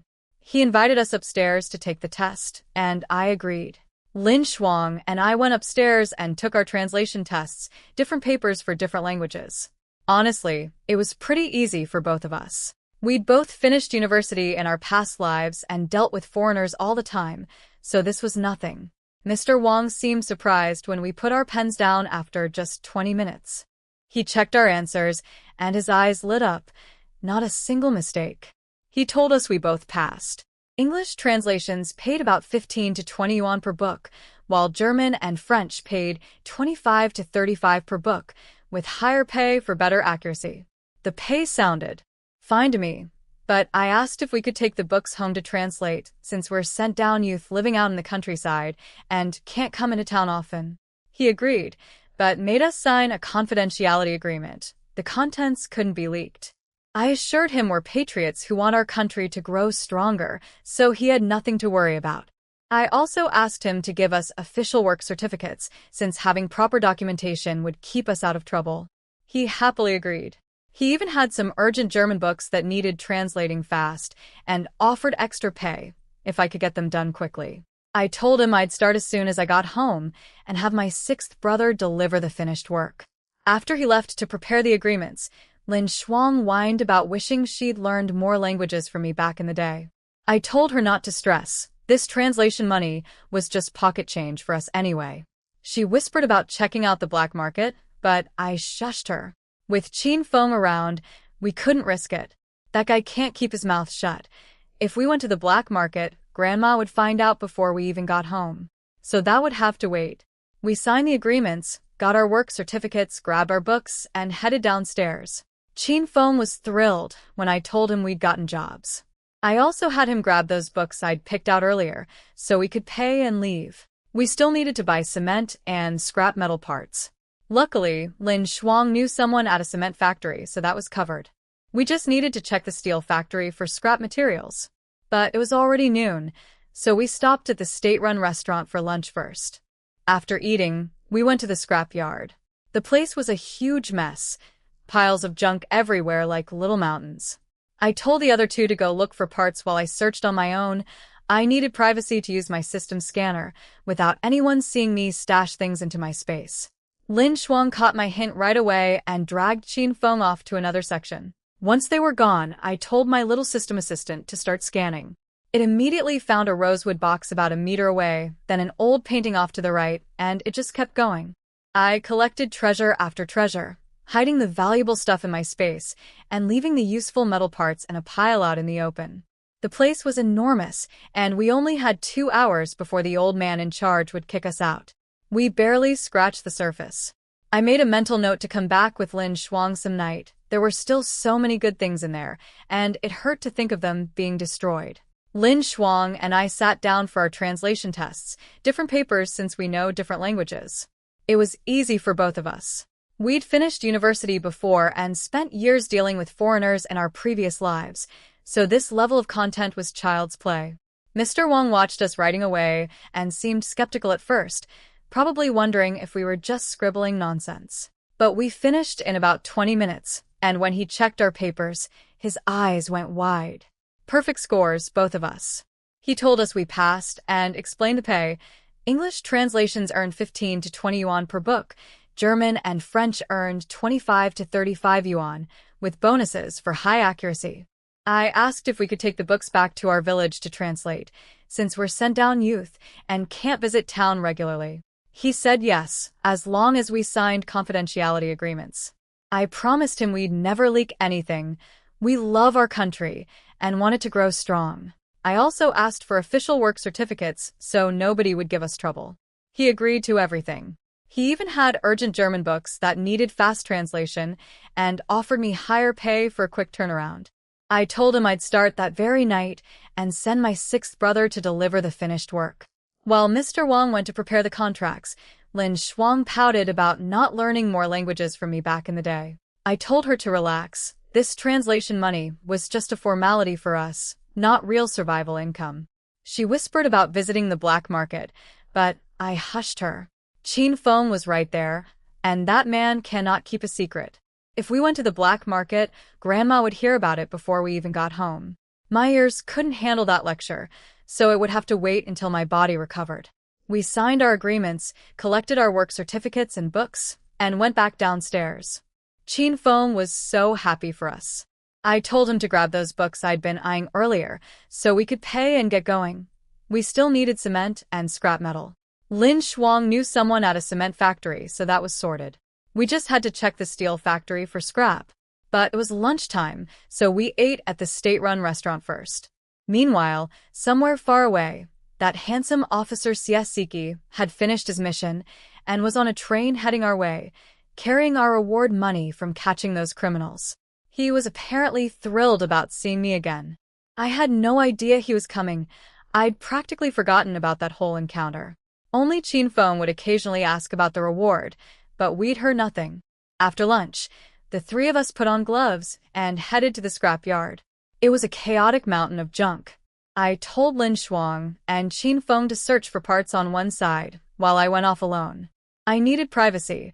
I had my system scanner, and I couldn't let anyone see me sneaking treasures into my storage space. Lin Shuang caught my wink and understood immediately, dragging Qin Feng away. Once I was alone, I called out to my system assistant.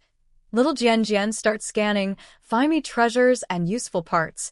It started guiding me right away, a rosewood box. 1 meter ahead, an ancient painting to the right, one thing after another. I stuffed all the valuables into my space and piled up the regular metal parts out in the open. The place was enormous, and even after 2 hours, we'd barely covered a tiny fraction of it. I decided I'd need to come back with Lin Shuang late at night. There were still so many good things buried in there, and it broke my heart thinking they'd just be destroyed.